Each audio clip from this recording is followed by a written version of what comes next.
Welcome back to another story on Infidelity Tales Lab. Before we begin, tell us, where in the world are you watching from? Now, let's dive into today's story. Chapter 1. Foundations of Silence. Harry McCarty had learned long ago that silence was a weapon sharper than any blade. 20 years in Army intelligence had taught him to read people like open books, to notice the micro-expressions that betrayed lies, and to plan 3 steps ahead of his enemies.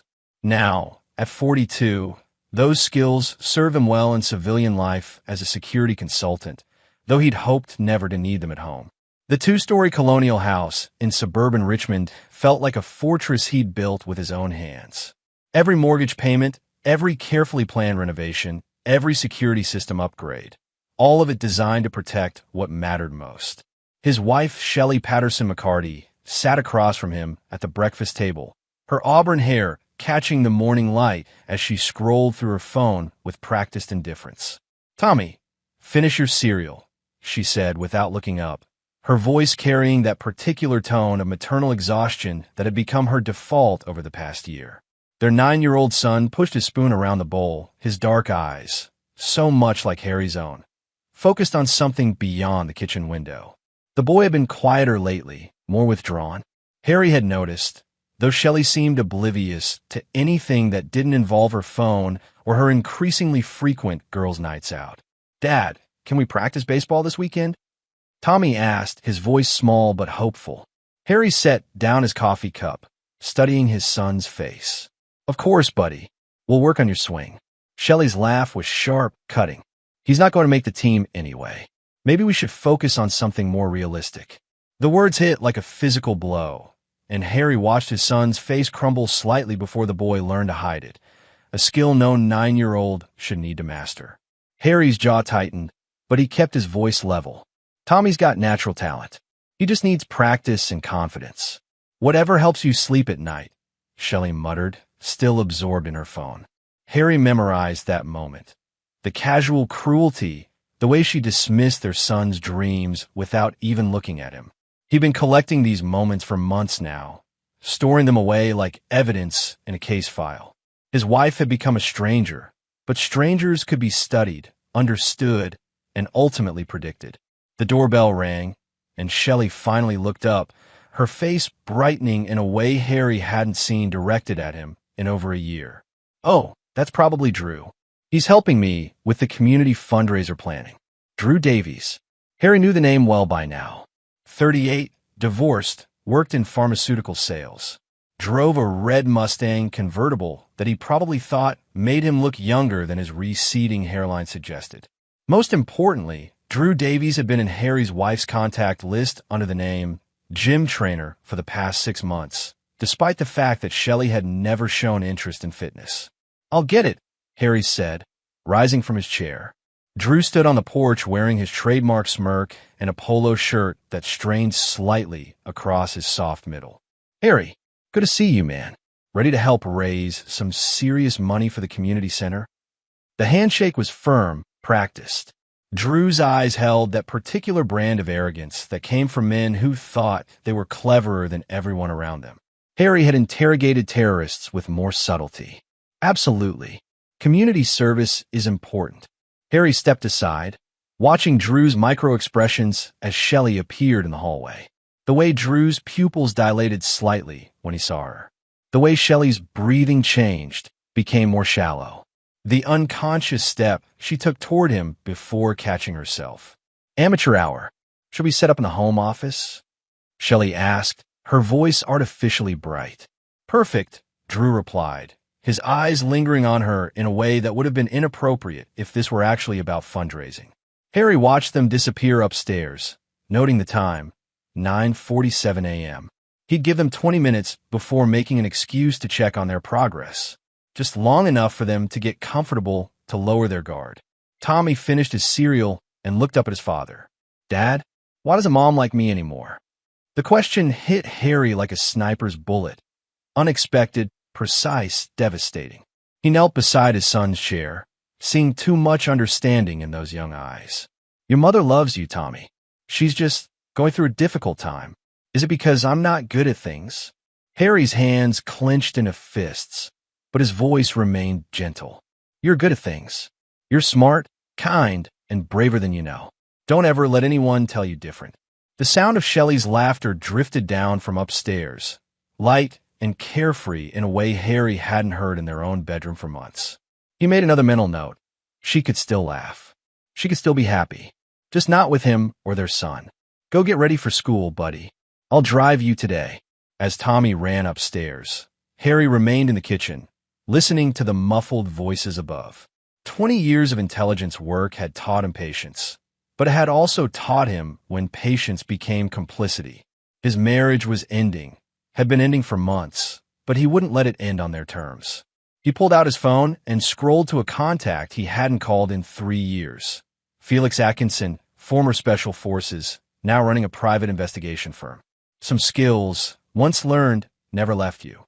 And some debts, once owed, never expired. The phone rang twice before Felix's gravelly voice answered. Harry McCarty. I was wondering when you'd call. I need a favor, Felix.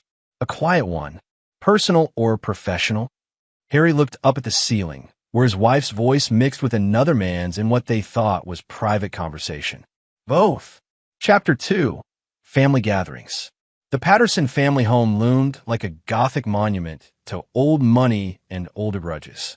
Every Sunday dinner at Lester and Hilda Patterson's estate felt like entering enemy territory, though Harry had only recently begun to understand just how accurate that assessment was.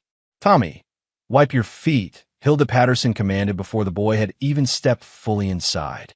At 68, Shelley's mother possessed the kind of sharp-edged authority that could slice through steel. Her silver hair was pulled back in a severe bun, and her pale blue eyes missed nothing, except, apparently, her own daughter's moral failings. Yes, ma'am, Tommy mumbled, carefully cleaning his sneakers on the mat.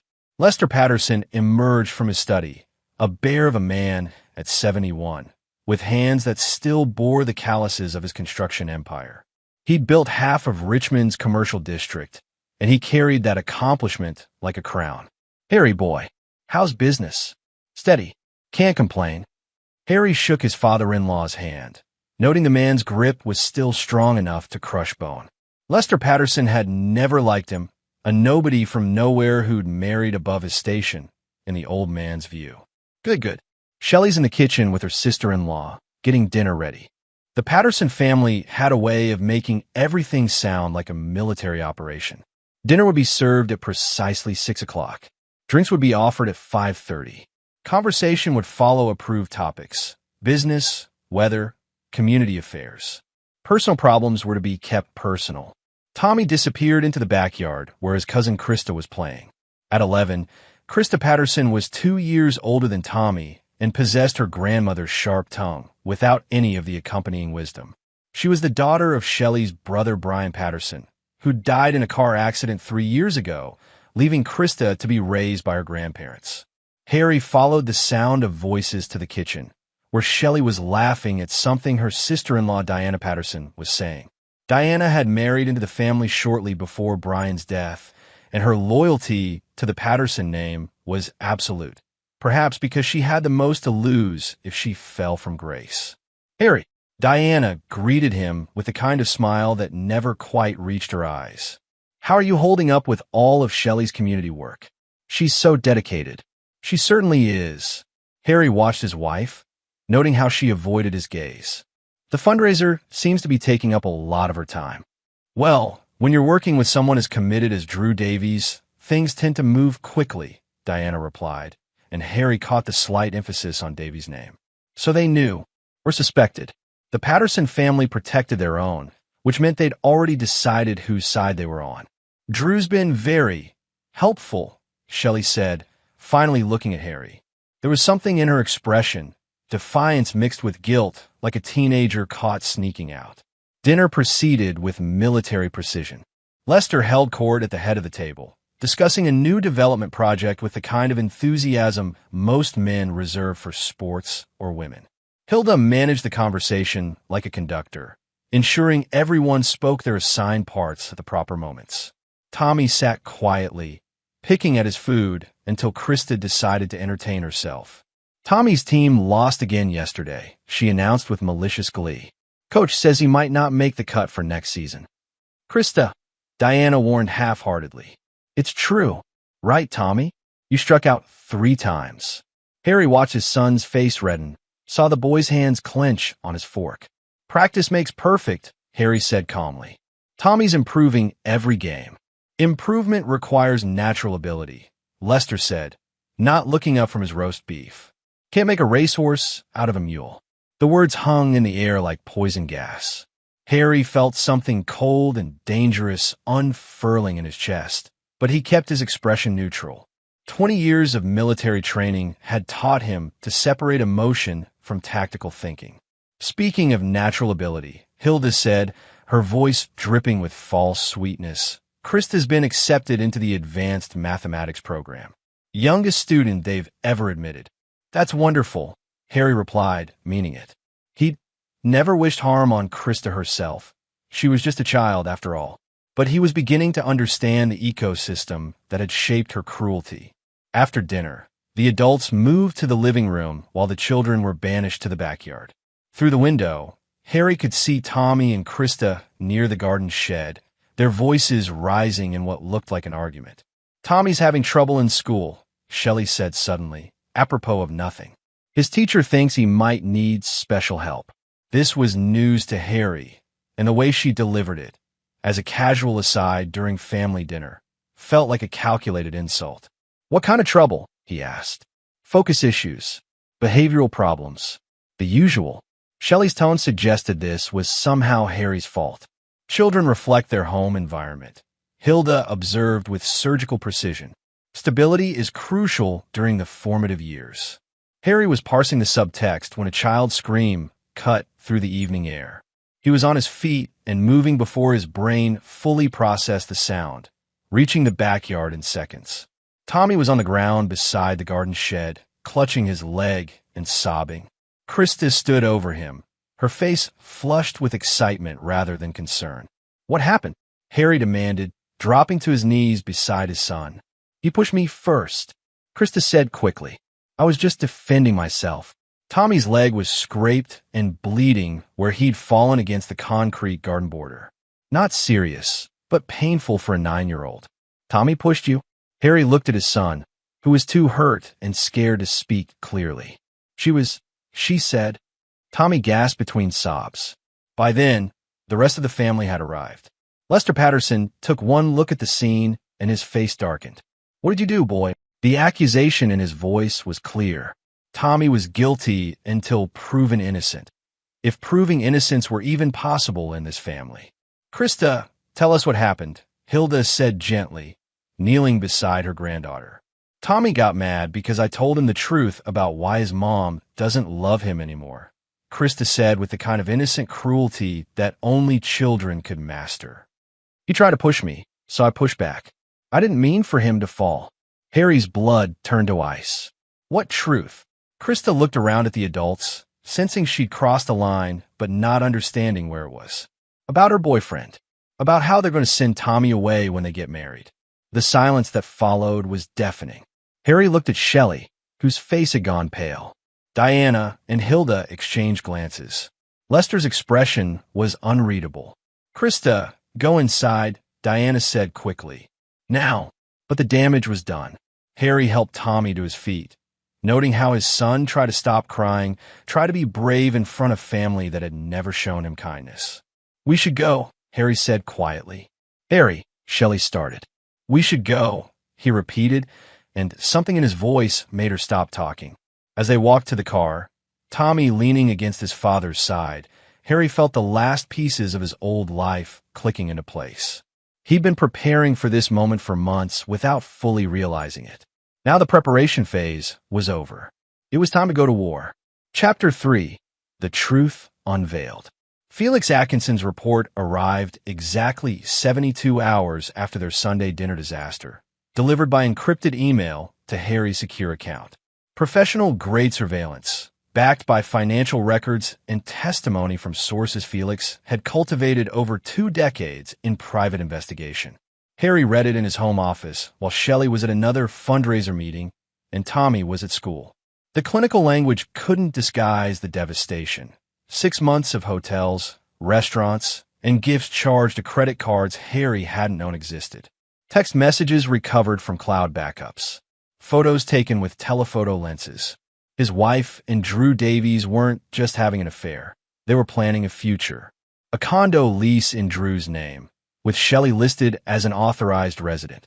Consultation with a divorce attorney known for aggressive asset protection strategies. Most damning of all, recorded conversations where they discussed Tommy as a complication that would need to be managed.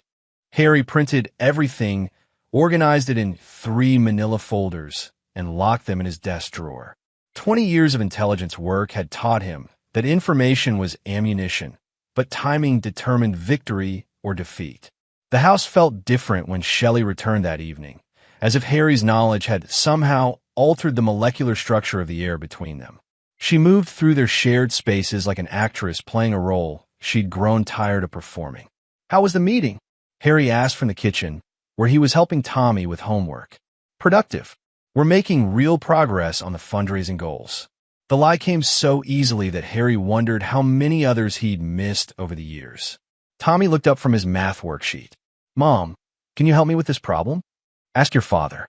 He's the one who's good with problems." Another small cruelty delivered with surgical precision.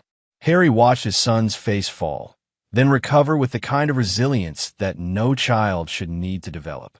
"Let's look at it together, buddy." Later, after Tommy was in bed, Harry found Shelley in their bedroom, scrolling through her phone with that particular intensity that meant she was texting someone who wasn't him. "We need to talk," he said. She didn't look up. "About what?" "About Drew Davies." The phone slipped from her fingers, clattering onto the hardwood floor. When she looked at him, Harry saw fear flicker across her face before being replaced by defiance. "I don't know what you think you know. I know everything, Shelley. The hotels, the credit cards, the condo lease, the divorce attorney. I know you've been planning this for months." She stood slowly, and Harry was reminded of how beautiful she'd been when they first met. 15 years of marriage, and he could still see traces of the woman he'd fallen in love with beneath the stranger she'd become. "You had me followed. I had you investigated. There's a difference. How dare you? How dare I?" Harry's voice remained calm, but something in his tone made her step back. "How dare I try to understand why my wife had become a stranger? Why my son was being treated like an unwanted burden in his own home?" "Tommy isn't." She stopped herself, but Harry heard the words she hadn't said. "Isn't what? Isn't your son? Isn't worth your time? Isn't part of your new life with Drew?" Shelley's composure cracked, and for a moment he saw the woman he'd married. Uncertain, defensive, but still recognizably human. "You don't understand what it's like," she said quietly. "Being married to someone who's never really here, even when he's standing right next to you. You're like a ghost, Harry. You see everything, you know everything, but you never feel anything. I feel plenty. I just don't perform my emotions for an audience. Drew makes me feel alive. Drew makes you feel young. There's a difference." She turned away, walking to the window that overlooked their backyard where Tommy's baseball glove lay forgotten on the patio table. "I want a divorce." "I know. I want joint custody." "No." The word hung between them like a blade. Shelley turned back, her eyes flashing with anger. "You can't prevent me from seeing my son. I can prevent you from damaging him further. And I will. Harry, be reasonable. I've been reasonable for months. I watched you check out of this family piece by piece. I've watched you treat our son like he's some kind of burden you can't wait to shed. I've been reasonable while you planned a future that didn't include the 2 people who needed you most." Harry moved to his dresser, pulling out a small recording device that had been hidden in his pocket during their Sunday dinner. "I've also been thorough." He pressed play, and Krista's young voice filled the room, about her boyfriend, about how they're going to send Tommy away when they get married. Shelley's face went white. "That's not." She misunderstood. "Did she?" "Because I have recordings of you and Drew discussing exactly that scenario. Boarding school, maybe, or letting Tommy live with my sister in Colorado. Anything to get him out of the way of your fresh start. You're sick. Recording your own family. I'm thorough.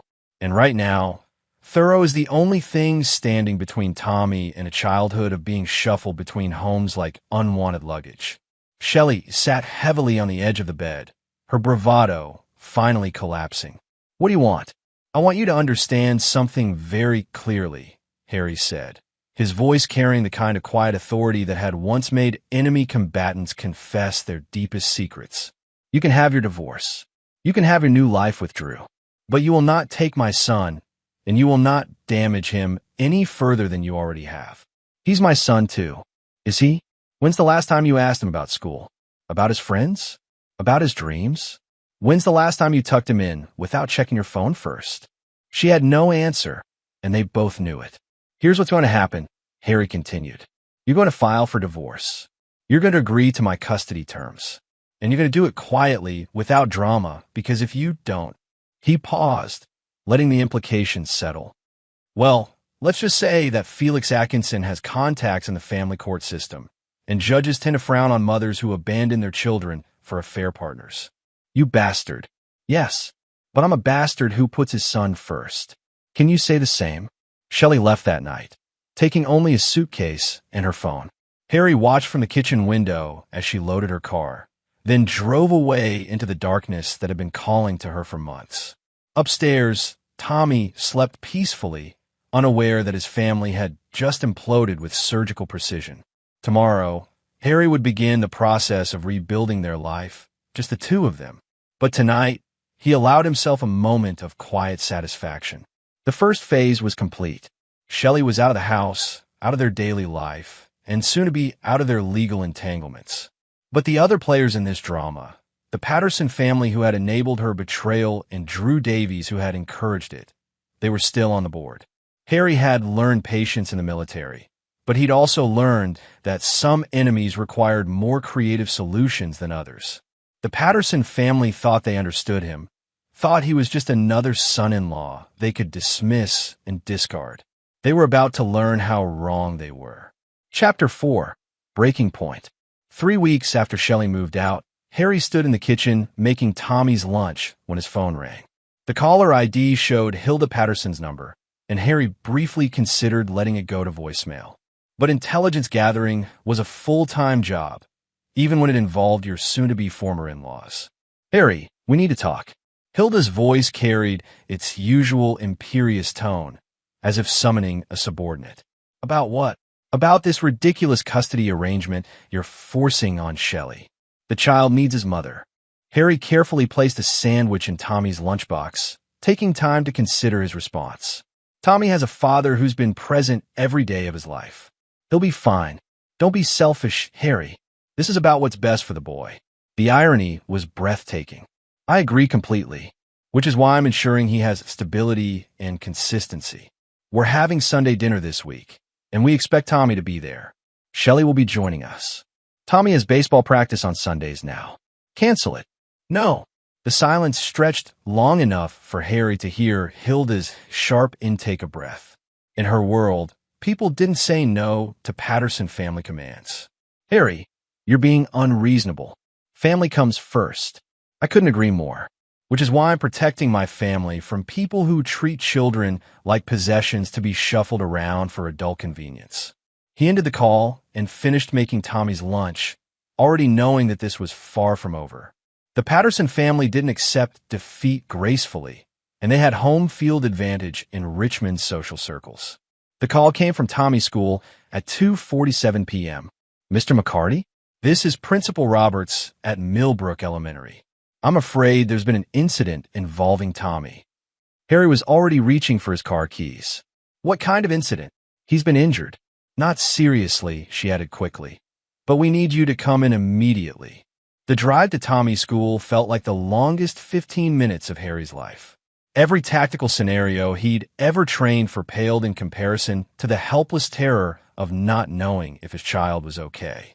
Principal Roberts met him at the front office, her face grim. "Tommy's in the nurse's office. He's conscious and alert, but—" She hesitated. "Mr. McCarty, what I'm about to tell you is extremely concerning." Harry followed her down the hallway, his mind racing through possibilities. Playground accident? Bullying incident?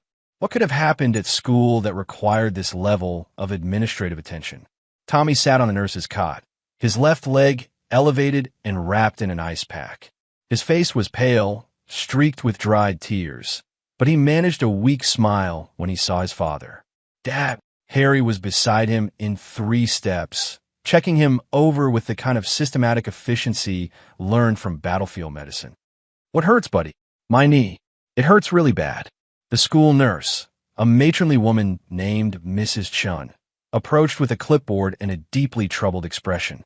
Mr. McCarty, Tommy says he was injured off school property during lunch break.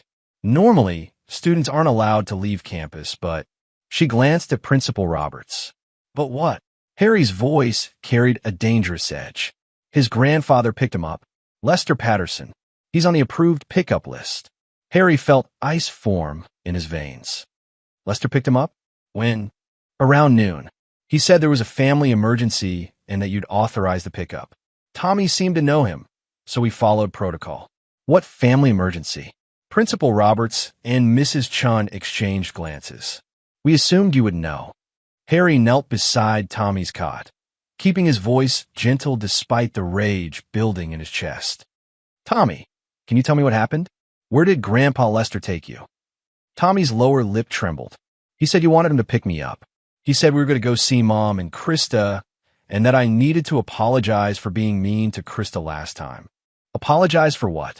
For pushing her. But Dad, I didn't push her. She was saying mean things about you and Mom. And when I told her to stop, she pushed me first. But Grandpa Lester said I was lying. Harry's hands clenched into fists, but he kept his voice steady. What happened to your knee, son? Tommy's tears started fresh. We went to their house, and Krista was in the backyard. Grandpa Lester said I had to say sorry and that I had to mean it. But when I tried to explain what really happened, he got really mad. Mad how? He picked up a brick from the garden border. He said I needed to learn respect. And then Tommy's voice broke. He hit my knee with it, Dad. He said that's what happens to boys who lie and fight with their betters. The world went very quiet. Harry heard his own heartbeat, heard the hum of fluorescent lights, heard the distant sound of children playing at recess. But underneath it all, he heard something else, the sound of his own restraint beginning to crack. Did anyone else see this happen? Grandma Hilda was there. She was laughing. She said, Tommy's voice dropped to a whisper. She said, that's what useless things deserve. Harry closed his eyes, processing the information with military precision. Assault on a minor. Kidnapping, technically, since they'd taken Tommy under false pretenses. Psychological abuse.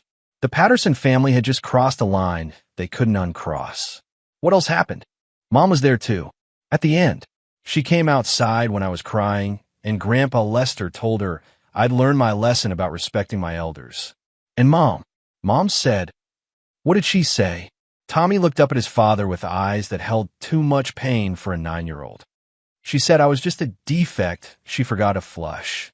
And then she told Grandpa Lester to bring me back to school because she didn't want to deal with me anymore. The silence in the nurse's office was deafening. Harry felt something fundamental shift inside him, like tectonic plates realigning after an earthquake.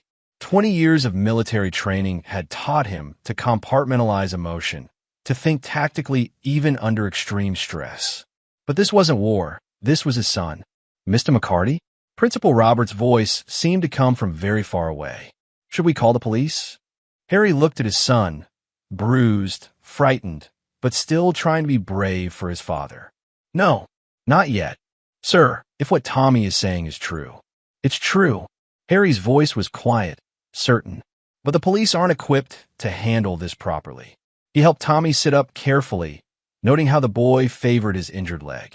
Can you walk, buddy? I think so. Good. We're going home. Mr. McCarty, Mrs. Chun interjected. Tommy should see a doctor. There could be internal damage to the knee.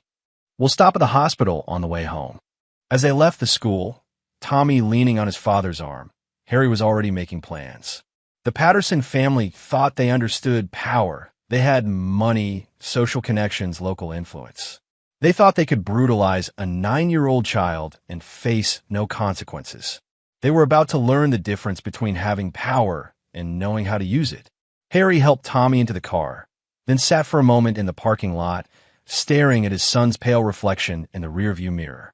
Dad, Are you okay? Harry met his son's eyes in the mirror. I'm fine, Tommy. And I promise you something. No one will ever hurt you like that again. But what if they try? Harry started the engine, his voice carrying a certainty that seemed to calm his son's fears. They won't get the chance. Chapter 5. The Architect's Blueprint. The emergency room doctor confirmed what Harry already suspected. Tommy's knee was severely bruised, but not broken, though the impact had caused soft tissue damage that would require weeks of physical therapy. Harry sat in the waiting room while Tommy underwent x-rays, using the time to make a series of carefully planned phone calls. The first was to Felix Atkinson. Harry, I heard about what happened. Word travels fast in this town. How fast? Fast enough that Lester Patterson's already been making calls to his lawyer and a few city council members. He's claiming the boy fell off his bike. Harry felt a familiar cold calm settle over him, the same mental state that had made him effective in intelligence work. What kind of calls? The kind that suggest he knows he's stepped in deep shit and he's looking for political cover. He's got friends in the police department, Harry. This won't be a clean fight if you go through official channels. I wasn't planning to go through official channels. A pause. What do you need? Everything you can find on the Patterson family. Not just Lester and Hilda. I want to know about their business dealings, their finances, their secrets. Everyone has pressure points, Felix. I need to find theirs. Harry, I understand you're angry. This isn't anger. This is calculation. Felix's laugh was grim. In that case, I'll have a preliminary report by tomorrow morning. But Harry, whatever you're planning, be smart about it. Lester Patterson didn't build his construction empire by playing fair, and he's got more experience with dirty politics than you do. Maybe, but I have experience with a different kind of warfare.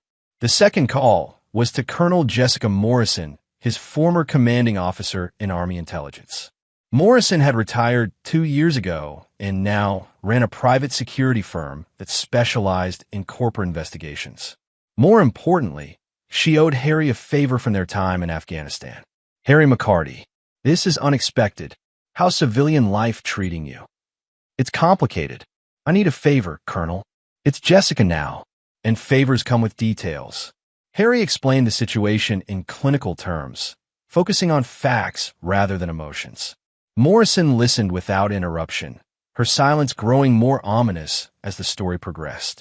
Jesus Christ, Harry, they did this to your kid. They did. What do you need? I need to know everything there is to know about Drew Davies and his connections to the Patterson family. Financial, personal, professional. I need to understand their relationship beyond what's obvious. You think there's more to this than just your wife's affair? I think coincidences are rare in my experience. Drew Davies appeared in my wife's life 6 months ago, right around the time she started distancing herself from Tommy. The Patterson family welcomed him like a long-lost son. Either Drew is the most charming salesman in Virginia, or there's something else connecting these people. I'll have my team run a deep background check. Should have something for you in 48 hours. The third call was the most difficult. Harry dialed his sister Sarah's number in Colorado, knowing that what he was about to ask would worry her. Harry, what a nice surprise. How are you and Tommy doing? We're managing. Sarah, I need to ask you something, and I need you to trust me without asking too many questions. His sister's voice immediately shifted to concern.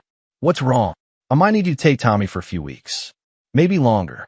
There's a situation here that I need to handle, and I want him somewhere safe while I deal with it.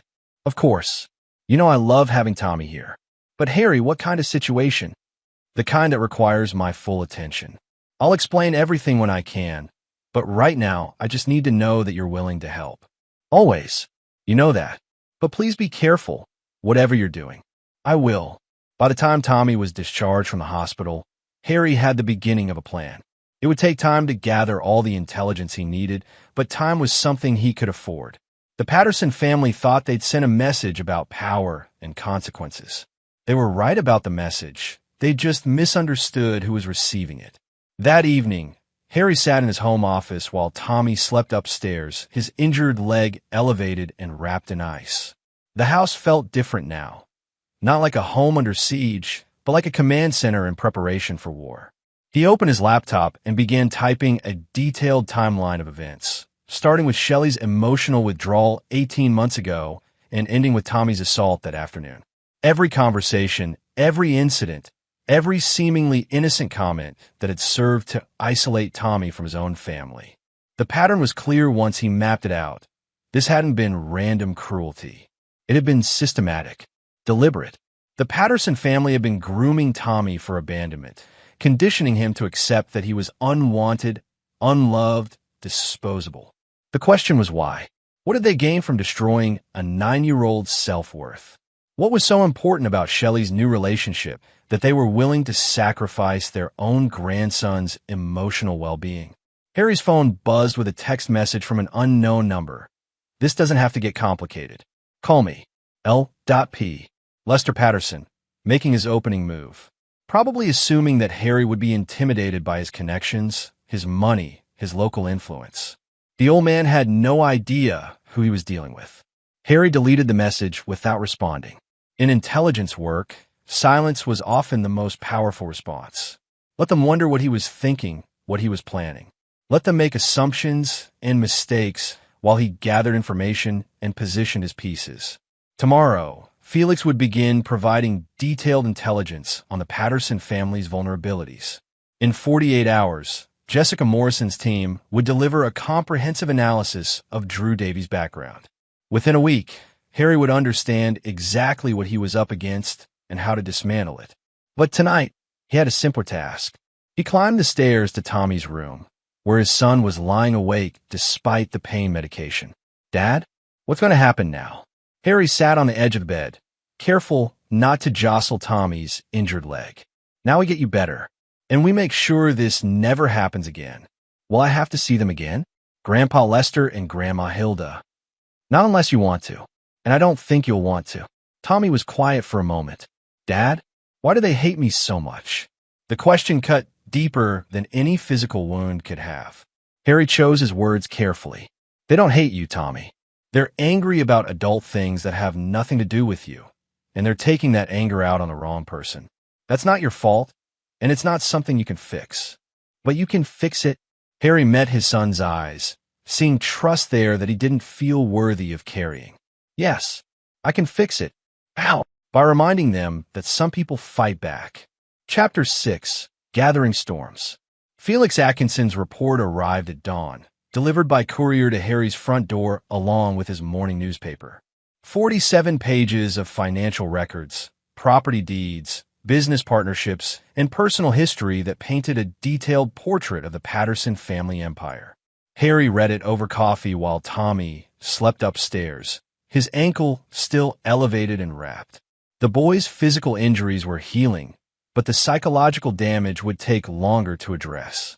Every time Tommy woke up confused or frightened, Harry felt his resolve harden another degree. The Patterson Construction Company was more complex than its regional reputation suggested. Beyond the obvious commercial development projects, Lester Patterson had fingers in municipal contracting, low-income housing initiatives, and land speculation.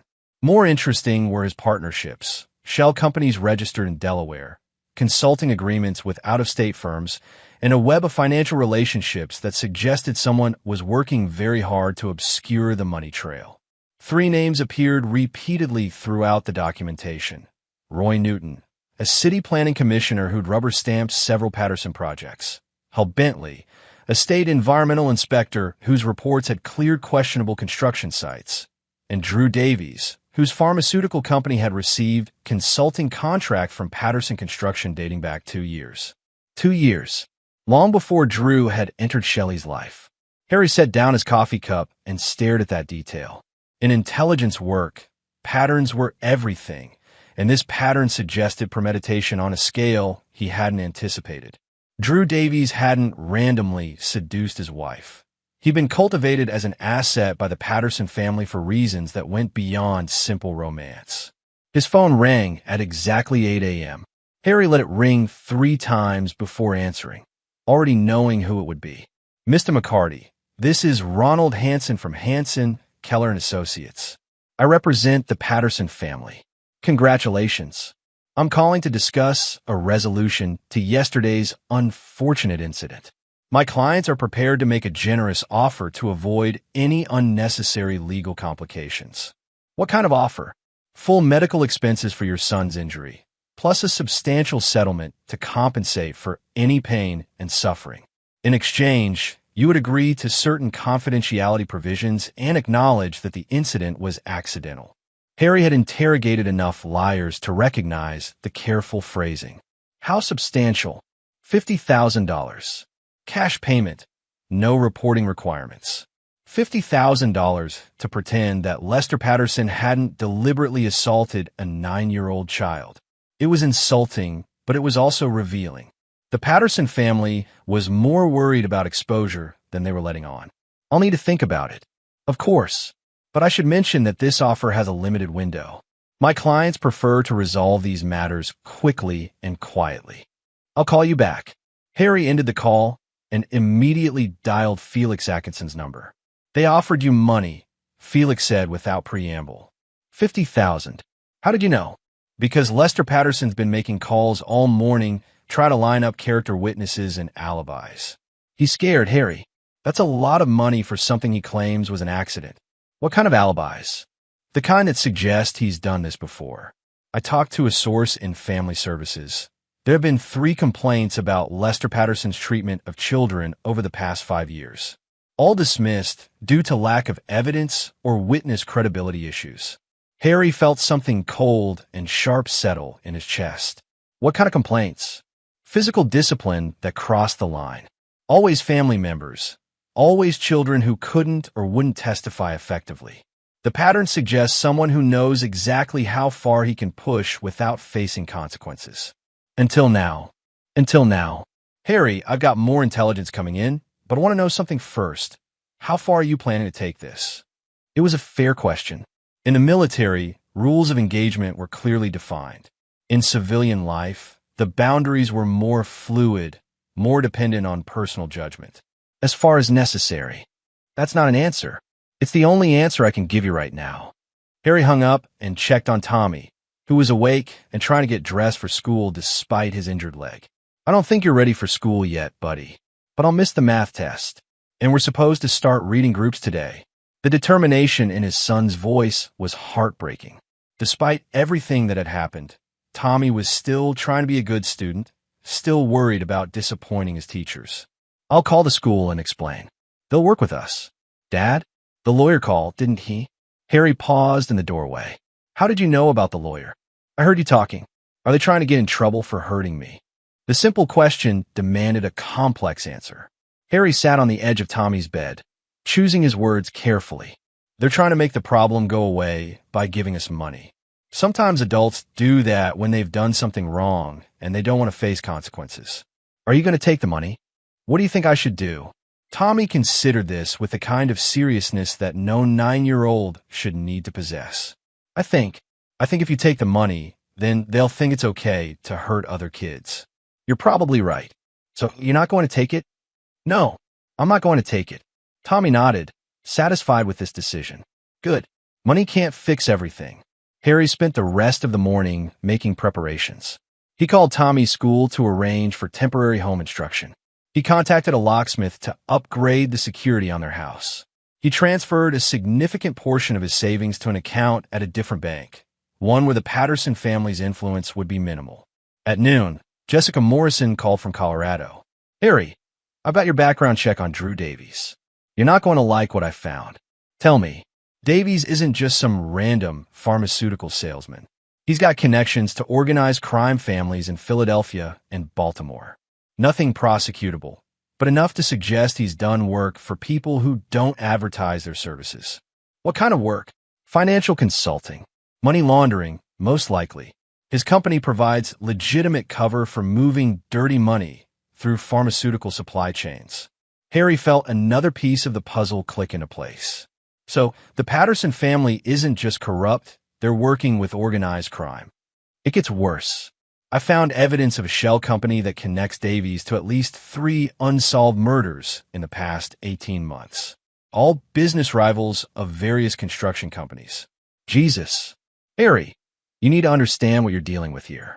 This isn't just about your marriage or your son's assault. You've stumbled into something much bigger and much more dangerous. All the more reason to handle it properly. All the more reason to walk away. Take your son and disappear, Harry. These people don't just ruin lives, they end them. Harry looked through the kitchen window at Tommy's baseball glove, still lying forgotten on the patio table. His son deserved better than a life spent running from bullies, whether they were playground tormentors or organized crime figures. I appreciate the warning, Jessica, but I'm not walking away. Then be very, very careful. And Harry, if you need backup, you call me. Don't try to handle this alone. That evening, Harry called the Patterson family's lawyer and delivered his response to their settlement offer. $50,000 isn't enough, he said simply. What would be enough? Hanson asked, and Harry could hear the relief in the man's voice. I'll let you know. Harry hung up before the lawyer could respond. Let them think he was negotiating in good faith. Let them believe that money could solve this problem. Meanwhile, he would continue gathering intelligence, building his case, and preparing for a conflict that would require every skill he'd learned in 20 years of warfare. The Patterson family had made a critical error in judgment. They'd assumed they were dealing with a grieving father who could be bought, intimidated, or discredited. They were about to learn that some enemies couldn't be purchased, and some wounds couldn't be healed with money. Chapter 7. The Art of War. 2 weeks after Tommy's assault, Harry received an unexpected visitor. Diana Patterson stood on his front porch at 9 o'clock on a Tuesday morning, looking like she'd rather be anywhere else in the world. Harry, we need to talk. He studied his former sister-in-law through the security system's camera before opening the door. Diana looked exhausted, her usually perfect makeup unable to hide the dark circles under her eyes. About what? About Krista. About what she saw that day. Harry stepped aside to let her in, noting how she glanced nervously around the house, as if expecting surveillance equipment. She wasn't wrong. Felix Atkinson had helped him install a comprehensive security system that would record any conversation in the living room. Tommy's upstairs doing physical therapy exercises, Harry said. Keep your voice down. Diana nodded, perching on the edge of the sofa like a bird ready to take flight. Harry, I know what Lester did was wrong. I know it was... She struggled for words. It was unforgivable. Then why are you here instead of calling the police? Because it's complicated. Because there are things you don't understand about our family, about the business, about... She stopped, shaking her head. God, I never thought it would come to this. Harry sat across from her, employing the patient silence he'd learned in interrogation training. Diana was cracking under pressure, and scared people often revealed more than they intended. Krista won't stop talking about it, she finally continued. She keeps asking why Grandpa Lester hurt Tommy, why Grandma Hilda laughed, why her Aunt Shelley said those terrible things. I don't know how to answer her. Try the truth. The truth.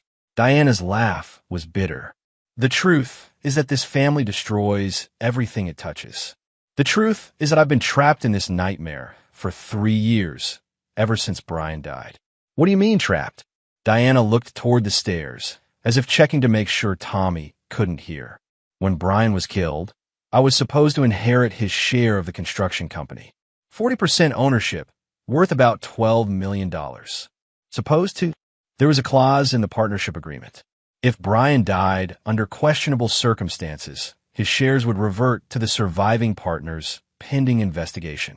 Harry felt his tactical instincts sharpen. Brian's death wasn't an accident. The police said it was. Single car crash, no other vehicles involved. Brian had been drinking at a company party, lost control on a dark road. Diana's voice was hollow. But Brian didn't drink and drive. Ever. It was the one thing he was absolutely rigid about. What did you do? What could I do? I had no proof, just suspicions. And Lester made it clear that if I caused problems, I'd lose everything.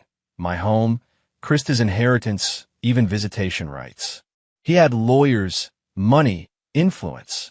I had a dead husband and a traumatized 8-year-old daughter. Harry processed this information with growing understanding. The Patterson family hadn't just enabled Tommy's abuse. They'd been running a criminal enterprise for years, eliminating threats and silencing witnesses through intimidation and violence. Why are you telling me this now? Because Drew Davies was at that company party.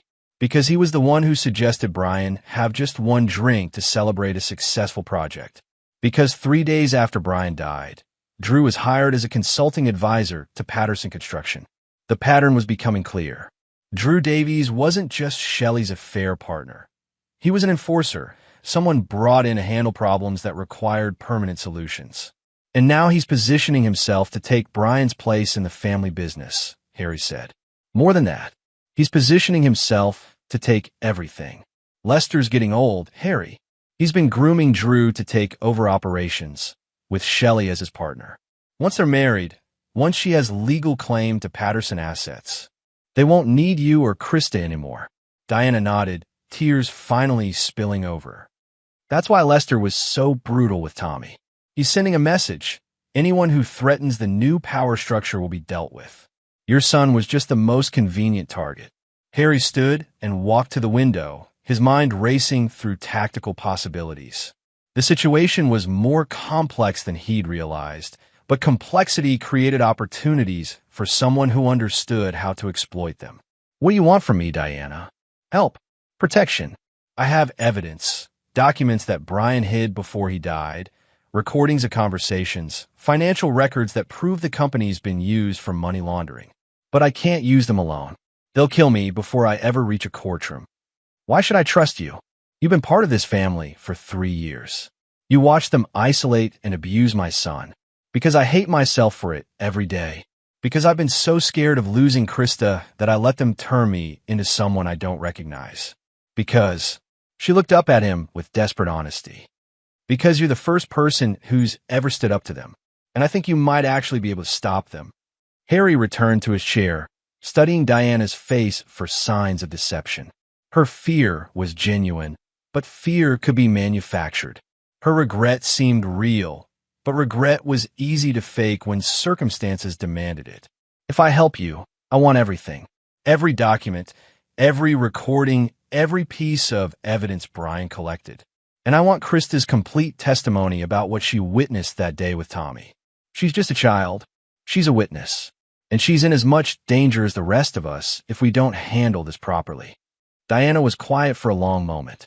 If I do this, if I give you everything, there's no going back. They'll know I betrayed them. There's already no going back. The only question is whether you face them as an enemy with powerful allies, or as a victim with no protection. And Tommy? What happens to him? Harry's voice was cold, certain. Tommy will be safe. That's not negotiable. Okay. Diana stood, her decision made. Okay, I'll get you the evidence. But Harry, when this is over, when they're all in prison or dead or whatever you're planning, promise me that Krista will be safe. Promise me she won't pay for her family's crimes. Krista will be fine. She's innocent in this. And Shelley? Harry's expression didn't change. Shelley made her choices. She'll live with the consequences. After Diana left, Harry called Felix Atkinson with an update. The new intelligence changed everything. This wasn't just about revenge for Tommy's assault. This was about bringing down a criminal organization that had been operating with impunity for years. How reliable is Diana Patterson? Felix asked, scared enough to be honest. And she's got evidence that could put the whole family away. What about Drew Davies? If he's as connected as Jessica thinks, taking him down won't be simple. Then we don't take him down simply. We get creative. Harry spent the rest of the day planning. By evening, he had the framework of an operation that would systematically dismantle everything the Patterson family had built, piece by piece, ally by ally, until they were left with nothing but the justice they'd spent years avoiding. Tommy's assault had been the opening move in what the Patterson family thought was a game of intimidation. They were about to learn that Harry McCarty didn't play games. He ended them. Chapter 8, The Reckoning. The evidence Diana Patterson delivered was more comprehensive than Harry had dared hope. 47 pages of financial documents, 12 hours of audio recordings, and a detailed journal that Brian Patterson had been keeping for the 2 years before his death. Reading through it felt like watching a crime family slowly reveal its true nature. Harry spread the documents across his dining room table while Tommy slept upstairs, his injured leg finally healing enough to walk without favoring it. The boy's physical recovery was progressing well, but Harry had noticed him checking the locks on doors and windows before bedtime. Some wounds took longer to heal than others. The journal entries painted a picture of systematic corruption that went back decades. Lester Patterson had been skimming from municipal contracts, laundering money through shell companies, and eliminating business rivals through a network of professional criminals. Drew Davies wasn't just another hired gun. He was the architect of a sophisticated operation that had murdered at least 6 people over the past 3 years. But the most damning evidence was recorded conversations between Lester, Hilda, and Drew discussing Shelley's recruitment to their operation. They targeted her specifically because of Harry's military background and security expertise, seeing his knowledge as a potential asset to their organization. When Harry proved unwilling to be corrupted, they decided to eliminate him from the equation through divorce and isolation. Tommy's assault hadn't been spontaneous cruelty. It had been a calculated psychological attack designed to break Harry's resistance and force him to accept their terms. Harry was studying the financial records when his secure phone rang. Felix Atkinson's voice was tense. "Harry, we've got a problem. Diana Patterson and her daughter are missing." "Missing how?" "They didn't come home last night. Neighbors say they saw Diana packing a suitcase around noon yesterday, acting nervous. Car's gone. Cell phone going straight to voicemail." Harry felt ice form in his veins. Did they run, or were they taken? Unknown. But I intercepted police chatter about a car matching Diana's license plate being found abandoned near the airport. No sign of occupants. Harry was already moving, gathering the evidence from his dining room table and securing it in his safe. If the Patterson family had discovered Diana's betrayal, they'd be coming for him next. "Felix, I need you to implement the contingency plan we discussed. Get Tommy somewhere safe, and make sure you have copies of all this evidence." "What about you?" "I'm going to end this tonight." Harry called his sister in Colorado, waking her despite the late hour. "Sarah, I need you to come get Tommy. Tonight. Drive straight through. Don't stop except for gas." "Harry, what's happening?" "Everything I was afraid might happen. Tommy's in danger, and I need him somewhere they can't reach him. I'll leave in 20 minutes. "Sarah, if something happens to me, if you don't hear from me in the next 48 hours, you take that evidence package I sent you and give it to the FBI field office in Denver. All of it. Harry, promise me." "I promise." Harry woke Tommy gently, explaining that they were going on an unexpected trip to visit Aunt Sarah. The boy was sleepy and compliant, not questioning why they needed to pack in the middle of the night or why his father seemed so tense. They met Sarah at a rest stop 50 miles outside Richmond, transferring Tommy and his belongings to her car while Harry watched the surrounding area for surveillance. His sister didn't ask questions, understanding that some conversations could wait until everyone was safe. "Be good for Aunt Sarah," Harry told his son. "I'll call you in a few days." "When are you coming to Colorado, Dad?" "Soon. I just have some business to finish here first." As he watched Sarah's taillights disappear into the darkness, Harry felt the last of his restraints fall away. Tommy was safe. The evidence was secure. Diana and Krista were either dead or beyond his ability to help them. It was time to remind the Patterson family what happened when they declared war on the wrong person. Harry's first stop was Drew Davies' condo, a luxury unit in Richmond's financial district that he'd purchased under a shell company name. Harry had been watching the building for 2 weeks, learning the patterns of security guards and identifying weaknesses in their surveillance system. The lock on Davies' door was expensive, but not military grade. Harry was inside in under 90 seconds, moving through the darkness with practiced silence. Davies was asleep in the master bedroom, alone and vulnerable. Harry stood over the bed for a moment, studying the man who had orchestrated his son's psychological torture. Davies looked smaller in sleep, less formidable than he'd seemed during those staged fundraiser meetings with Shelley. The chloroform was quick and efficient. Davies never woke up. When Drew Davies regained consciousness, he was zip-tied to a chair in an abandoned warehouse outside the city limits. Harry sat across from him, his face impassive in the harsh light of a single work lamp. "Where are Diana and Krista Patterson?" Davies tested his restraints, his salesman's confidence already cracking. "I don't know what you're talking about." "Wrong answer. Harry showed him a photograph from Brian Patterson's surveillance. Davies meeting with known criminals in a Philadelphia parking garage. We can do this easy or hard, Drew, but we're going to do it. For the next hour, Harry employed interrogation techniques he'd learned in Afghanistan. Davies was soft, civilian soft, and his resistance crumbled quickly under professional pressure. By the time Harry was finished, he had locations, names, bank account numbers, and a complete confession detailing 3 years of criminal activity.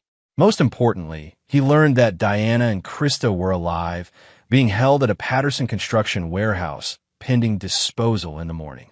You have a choice, Harry told Davies as he prepared to leave. You can wait here for the police to find you and tell them everything you just told me. Or you can try to escape these restraints and warn your partners. What happens if I warn them? Harry's smile was cold, predatory. Then I stopped being patient. He left Davies alive, but immobilized, with his cell phone just out of reach and a timer counting down to when the anonymous tip would reach the FBI. The Patterson construction warehouse was a fortress of concrete and steel, surrounded by security fencing and cameras. But Harry had been studying the building for weeks, and fortresses were only as strong as the people defending them. He entered through a storm drain that connected to the building's foundation, emerging inside the loading dock area where 2 armed guards were playing cards and drinking coffee. They never heard him coming. Diana and Krista were being held in a second-floor office, zip-tied but unharmed. Krista was sleeping against her mother's shoulder while Diana stayed awake, her eyes wide with terror. We're leaving, Harry whispered, cutting their restraints. How did you find us? Drew Davies is very talkative when properly motivated. They made it to the loading dock before the remaining guards discovered their missing colleagues. Harry moved Diana and Krista behind a concrete barrier as gunfire erupted around them. Can you drive? He asked Diana. Yes. Keys are in the black SUV by the gate. Take Krista and go to the address I'm going to give you. FBI agents will be waiting. What about you? I have one more stop to make. The Patterson estate looked peaceful in the pre-dawn darkness, its manicured lawns and elegant architecture suggesting old money and older respectability. Harry disabled the security system with equipment Felix had provided, then entered through the same window he'd used during his reconnaissance visits. Lester and Hilda Patterson were asleep in their master bedroom, defenseless and unaware that their world was about to end. Harry stood over them for a moment, remembering his son's tears, Diana's terror, Brian Patterson's mysterious death. When they woke up, zip-tied to chairs in their own living room, Harry was sitting across from them with a laptop displaying financial records and recorded conversations. This is how it's going to work, he said calmly. You're going to confess to everything. The murders, the money laundering, the assault on my son. All of it. You're insane, Lester snarled. Do you have any idea who you're dealing with? Yes. I'm dealing with criminals who made the mistake of targeting my family. You have no proof. Harry played a recorded conversation where Lester and Drew discussed dealing with the McCarty problem permanently. I have all the proof I need. The question is whether you want to spend the rest of your lives in prison or the rest of your lives in graves. Hilda spoke for the first time, her voice shaking. What do you want? Justice. For Tommy, for Brian, for Diana and Krista. For everyone you've hurt over the years. And if we refuse? Harry's expression didn't change. Then your remains will be discovered in about 6 months, along with evidence suggesting you were killed by rival crime families. Drew Davies will be found to have committed suicide in his cell after confessing to multiple murders. And I'll disappear with my son to start a new life somewhere far from here. The silence stretched for several minutes. Finally, Lester Patterson's shoulders sagged in defeat. What kind of deal are you offering? Life in prison instead of death. It's the only deal you're getting. By the time the FBI arrived, summoned by anonymous tips that led them to 3 separate crime scenes, the Patterson family's criminal empire had collapsed completely. Drew Davies had confessed to multiple murders. Lester and Hilda Patterson had signed detailed admissions of guilt. Diana Patterson was cooperating fully with federal investigators.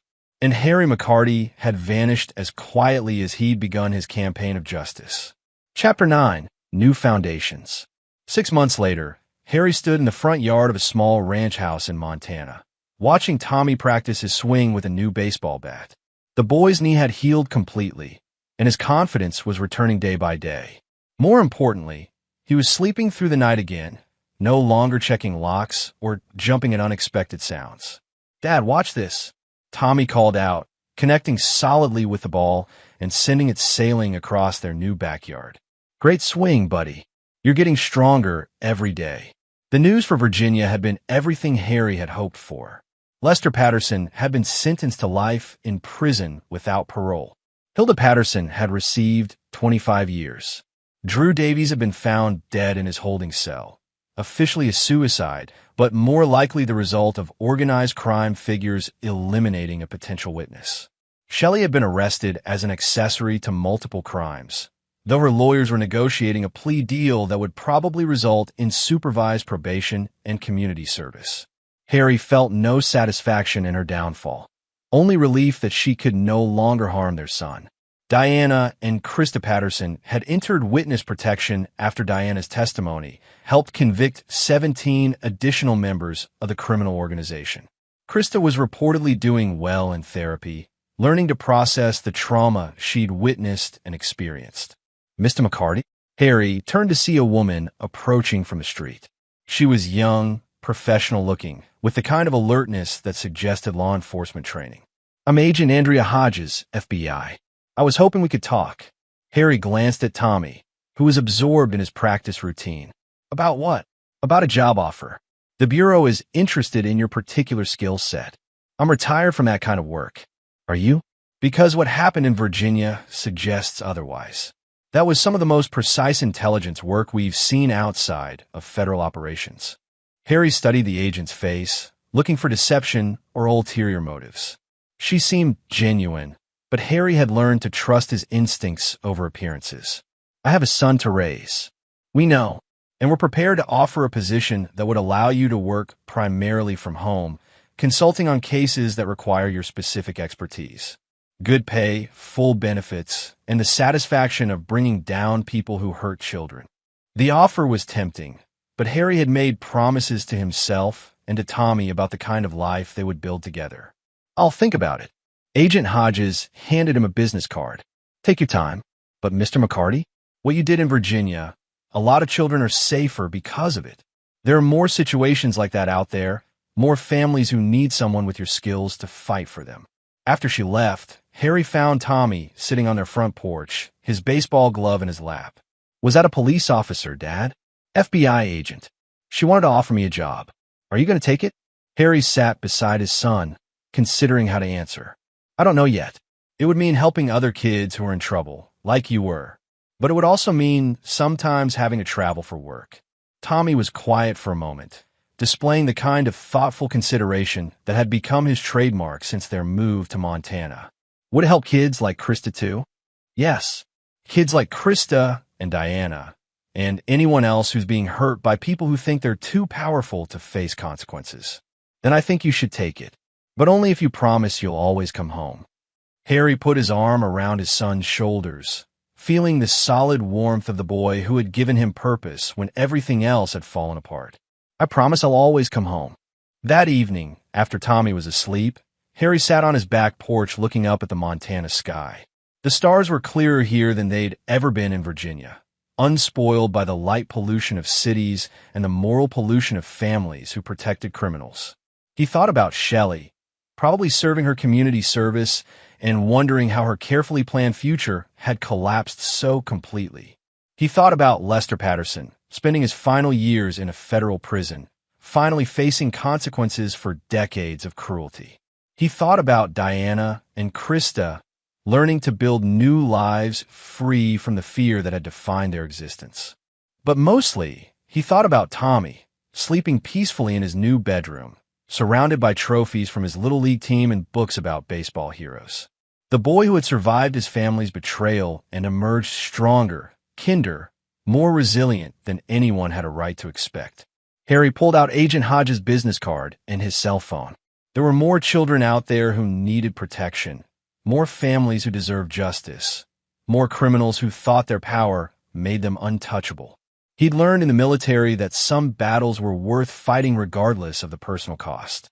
His war with the Patterson family was over, but the larger war, the one against people who hurt children and destroy families, that war would never end. Harry dialed the number on the card. Agent Hodges? This is Harry McCarty. I'd like to discuss that job offer. As he talked, planning his return to the kind of work he'd been born to do, Harry felt something he hadn't experienced in years. Complete certainty about his purpose.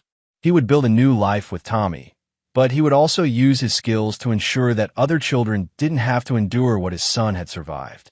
The Patterson family had taught him an important lesson. Some people only understood consequences when those consequences were delivered with overwhelming force. Harry McCarty had become very good at delivering consequences, and there were a lot of people in this world who had them coming. 3 years later, Tommy McCarty would tell his high school guidance counselor that his father was the strongest person I know, not because he never gets scared, but because he does what's right even when it's scary. By then, Harry had helped the FBI bring down 4 major criminal organizations and rescued dozens of children from abusive situations. Shelley McCarty would serve 18 months of supervised probation and was required to undergo psychological counseling. She never attempted to contact her son. Lester Patterson died in federal prison 2 years into his sentence. Hilda Patterson remained incarcerated, showing no remorse for her crimes. Diana and Krista Patterson thrived in witness protection, with Krista eventually becoming a social worker specializing in trauma counseling for children. And in a small house in Montana, a father and son build a life based on trust, respect, and the understanding that family isn't defined by blood. It's defined by the choice to protect and cherish the people who matter most. Some stories end with revenge. The best ones end with redemption. This was one of the best ones. And there you have it. Another story comes to an end. What did you think? I'd love to hear your thoughts in the comments below. If you enjoy this story, consider joining our community by subscribing. It means the world to us. For more stories like this one, check out the recommended videos on screen. And I'll see you there. Welcome back to another episode of Infidelity Tales Lab. We're thankful for your continued viewership.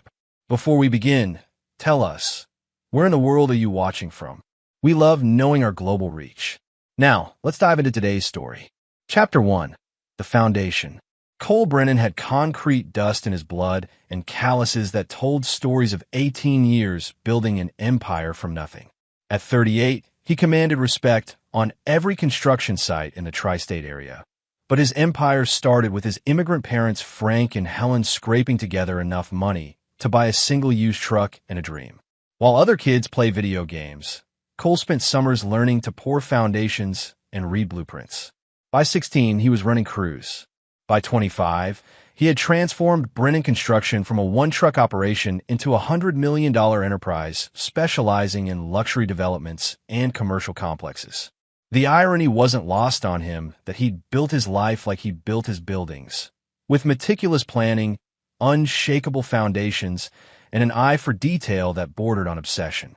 Every contract, every relationship, every decision was calculated for maximum stability and return.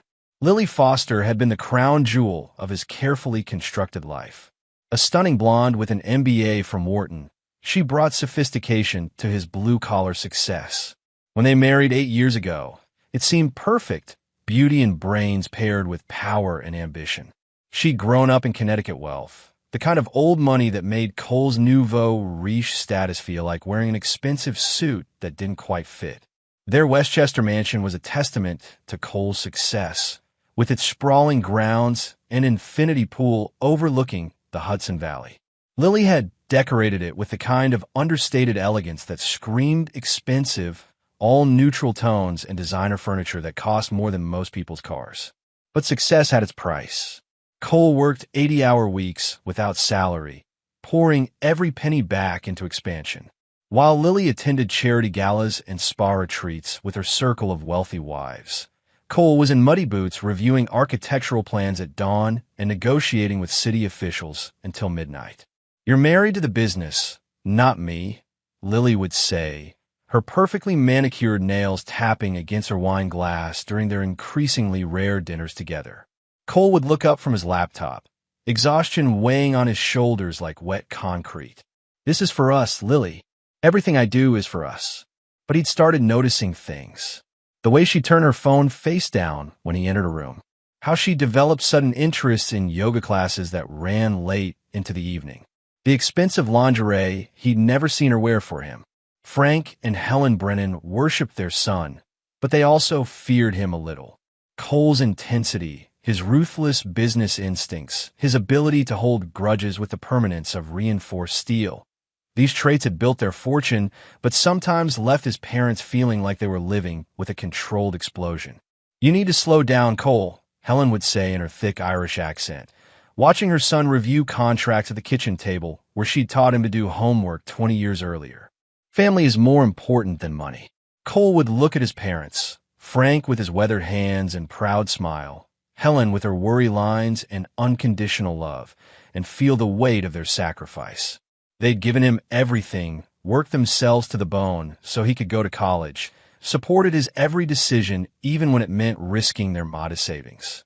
The business was his gift to them, his way of proving their faith hadn't been misplaced. But it was also his obsession, his identity, his reason for being.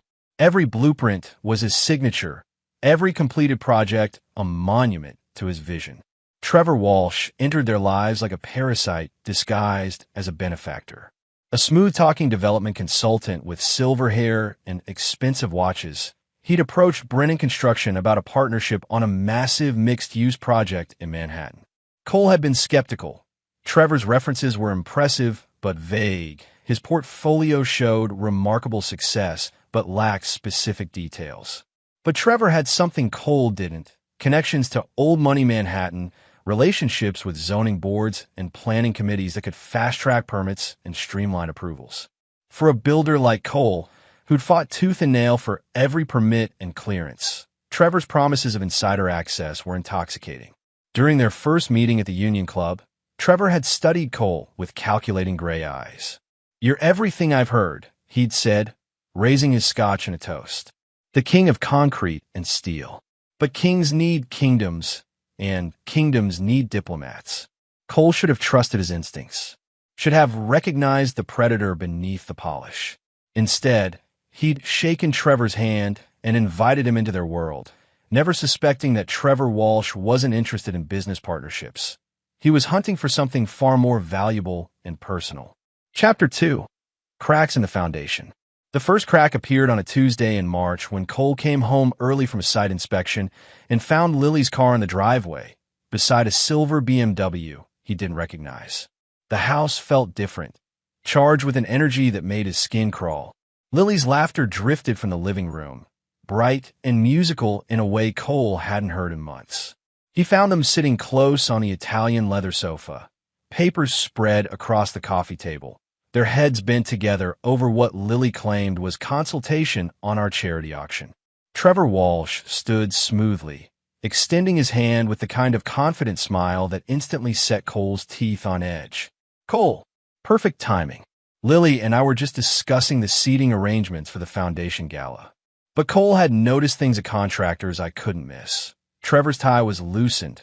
Lily's lipstick had been reapplied, but her hair was slightly mussed, and the papers on the table were financial documents for their personal accounts, not charity materials. Over the following weeks, Cole's suspicions grew like cancer. He started coming home at unexpected times, checking credit card statements, paying attention to details his work-obsessed mind had previously ignored. Lily's yoga classes now included meditation retreats and wellness workshops that kept her away for entire weekends. Her phone had developed a password she claimed was for security. The revelation came in the form of a manila envelope left on his office desk one morning. No return address, no note, just a collection of photographs that turned his blood to ice water. Lily and Trevor at a hotel in the city. Lily and Trevor having dinner at restaurants Cole recognized as places he'd wanted to take her, but never had time.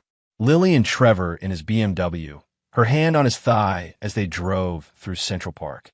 But the final photograph was the one that triggered something dark and permanent in Cole's chest. Lily wearing the diamond tennis bracelet he'd given her for their anniversary, laughing at something Trevor was whispering in her ear while they lay tangled in sheets that clearly weren't theirs. Cole sat in his office for 6 hours, staring at those photographs, feeling something die inside him that would never come back to life.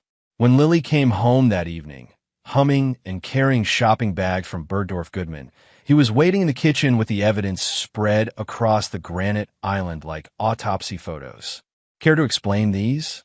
His voice was conversational, almost gentle, which somehow made it more terrifying than if he'd been screaming. Lily's face went through a kaleidoscope of emotions: shock, denial, defiance, and finally a kind of cold relief. How long have you known? Long enough. Cole's hands were steady as he poured himself 3 fingers of bourbon. The question is, what happens now? She pulled out a chair and sat across from him, her designer purse clutched in her lap like a shield. I want a divorce, Cole. I'm not happy. I haven't been happy for years. With him. It wasn't a question, but she nodded anyway. Trevor understands me. He makes time for me. He doesn't disappear into spreadsheets and blueprints. Cole took a slow sip of bourbon, studying his wife's face like he was reading structural plans. How long? 6 months. No shame, no apology, just facts delivered with the clinical precision of someone who'd already mentally moved on. The divorce proceedings were surgical in their efficiency. Cole's attorney was a bulldog named Richardson who specialized in protecting high-net-worth clients from predatory spouses. But Lily had her own legal team, and Trevor had connections that suddenly made certain judges very accommodating to her requests. The settlement was devastating, but not because of the money. Cole had always known Lily was expensive. What gutted him was watching her systematically dismantle 8 years of marriage with the enthusiasm of someone redecorating a room. She kept the Westchester house, half the liquid assets, and alimony that would maintain her lifestyle indefinitely. But Cole's real education and betrayal was yet to come. Frank and Helen had watched their son's marriage implode with the helpless horror of parents watching their child in a car accident. They'd never liked Lily. Her obvious disdain for their working-class background had been thinly veiled at best, but they'd respected Cole's choice and welcomed her into the family. She never deserved you, Helen said fiercely the night the divorce was finalized, her Irish temper flaring as she watched Cole mechanically eat the dinner she'd prepared.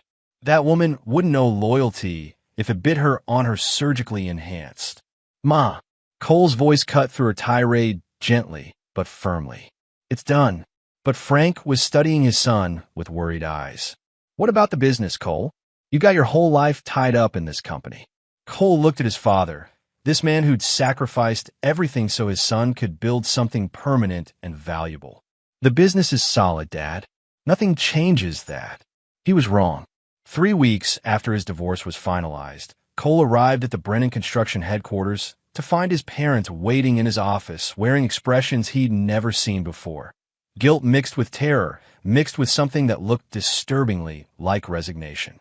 We need to talk, Frank said, his voice hoarse with emotion. Cole poured coffee for all 3 of them, noting how his parents sat stiffly in chairs they'd occupied countless times over the years. What's going on? Helen was crying before Frank even started speaking. Cole, you know we love you. You know everything we've done has been for you and the business. Something cold began spreading through Cole's chest. What happened? Frank cleared his throat, a man preparing to deliver his own death sentence. Trevor Walsh came to see us. He made us an offer for the business. The coffee cup in Cole's hand didn't break when he set it down, though his grip could have shattered steel. What kind of offer? He wants to marry Lily, Helen whispered. He wants to take over the company. He says it'll provide stability, continuity. He has ideas for expansion, connections we don't have. Cole's vision tunneled until all he could see were his parents' faces, 2 people who'd given him everything and were now preparing to take it all away. And you said, the silence stretched between them like a chasm opening in the earth. We said yes, Frank finally whispered. Cole, we're getting old. We're tired. Trevor has a business plan, financing lined up, connections that could make this company 10 times bigger than. Stop. Cole's voice was so quiet it barely disturbed the air, but both his parents flinched as if he'd shouted. To stop talking. He stood slowly, his movements deliberate and controlled, and walked to the window overlooking the construction yard where trucks bearing his name were preparing for another day of building other people's dreams. When? He asked without turning around. Next month, Helen said through her tears. Cole, please understand. Get out. Still quiet, still controlled, but with an undertone that made the office feel like a tomb. Both of you, get out of my office. After they left, Cole sat alone in the headquarters he'd built, surrounded by awards and photographs and architectural plans that suddenly felt like memorials to a dead man. He'd survived his wife's betrayal, had even understood it on some level. But this was annihilation. His phone rang, and Trevor Walsh's smooth voice filled the office like poison gas. Cole, I hope your parents explain the situation. I want you to know this isn't personal. It's just business. Cole listened to Trevor's words, explanations about continuity and stability, assurances that Cole would always have a place in the organization, offers of consulting positions and partnership opportunities, and felt something fundamental shift inside him like tectonic plates realigning. Trevor, Cole said finally, his voice carrying the weight of 18 years of brutal work and absolute dedication. Do you know what the difference is between construction and demolition? I'm sorry. In construction, you build something to last forever. In demolition, you identify the load-bearing supports and remove them systematically until the whole structure collapses under its own weight. Trevor's laugh was nervous. I'm not sure I follow. Cole smiled for the first time in weeks, and it was an expression that would have made a shark retreat to deeper waters. You will. Chapter 3. The Transfer of Power. The announcement appeared in the local business journal 3 weeks later. Walsh assumes leadership of Brennan Construction in strategic acquisition. The photograph showed Trevor and Lily cutting a ribbon at the company headquarters, both of them wearing matching smiles and expensive suits that somehow made them look like gravediggers at a funeral. Cole had stopped coming to the office the day after his parents' betrayal. Instead, he spent his mornings running brutal 10-mile circuits through the woods behind his temporary apartment, pushing his body until his mind went blank and the rage became something manageable. His afternoons were spent in a different kind of preparation, making phone calls, reviewing contracts, and planning something that would make Sherman's march to the sea look like a family picnic. The transition was supposed to be seamless. Trevor had assured the board, the investors, and the major clients that nothing would change except improved efficiency and expanded opportunities. Cole Brennan would remain as a senior consultant, lending his expertise while enjoying a reduced workload and better work-life balance. What Trevor didn't understand was that Cole Brennan wasn't an employee or even a partner. He was the business. Every major contract, every key relationship, every critical system and process existed because Cole had personally built it, maintained it, and protected it with the fierce dedication of someone defending his family. The first sign of trouble came when Riverside Development, Brennan Construction's biggest client, called the office asking to speak with Cole about their upcoming $40 million luxury tower project. The receptionist transferred the call to Trevor, who spent an hour explaining the transition and assuring Mr. Riverside that the project was in excellent hands. I appreciate that, Mr. Riverside had said politely, but I need to speak with Cole Brennan. This is his project, his design, his baby. We're not comfortable proceeding without his direct involvement. Trevor had tried to explain that Cole was stepping back, that Trevor himself had extensive experience with projects of this scope, that the company's capabilities hadn't changed. But what he discovered was that Cole hadn't just built buildings. He'd built trust, and trust wasn't transferable like a deed or a contract. The second crisis emerged when the City Planning Commission called to discuss permit issues on 3 different projects. The bureaucrat on the other end was confused and slightly irritated. We deal with Cole Brennan on these matters. We've been working with him for 15 years. Who exactly are you, and why are you calling me about his projects? Trevor's expensive education and impressive resume suddenly felt inadequate when faced with the reality that Cole had spent 18 years building relationships that couldn't be replicated with a handshake and a business card. Every permit expediter, every union representative, every supplier and subcontractor knew Cole personally, trusted his word, and had built their own businesses around the reliability of his promises. By the end of the first week, Trevor was experiencing the administrative equivalent of trying to perform surgery with a butter knife. Nothing worked the way it was supposed to. Computer systems required passwords only Cole knew. Vendor accounts had payment terms and credit arrangements that existed on handshake agreements with Cole personally. Project timelines that looked straightforward on paper revealed themselves to be dependent on Cole's personal relationships with inspectors, suppliers, and municipal officials. Lily had watched her new husband's confidence erode with growing alarm. She'd married Trevor Walsh because he represented everything Cole wasn't: sophisticated, connected, refined.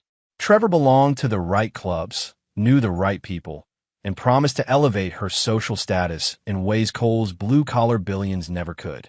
But the man frantically making phone calls and sweating through expensive shirts while trying to manage a business he'd thought would run itself wasn't the suave operator who'd seduced her with promises of effortless wealth and endless leisure.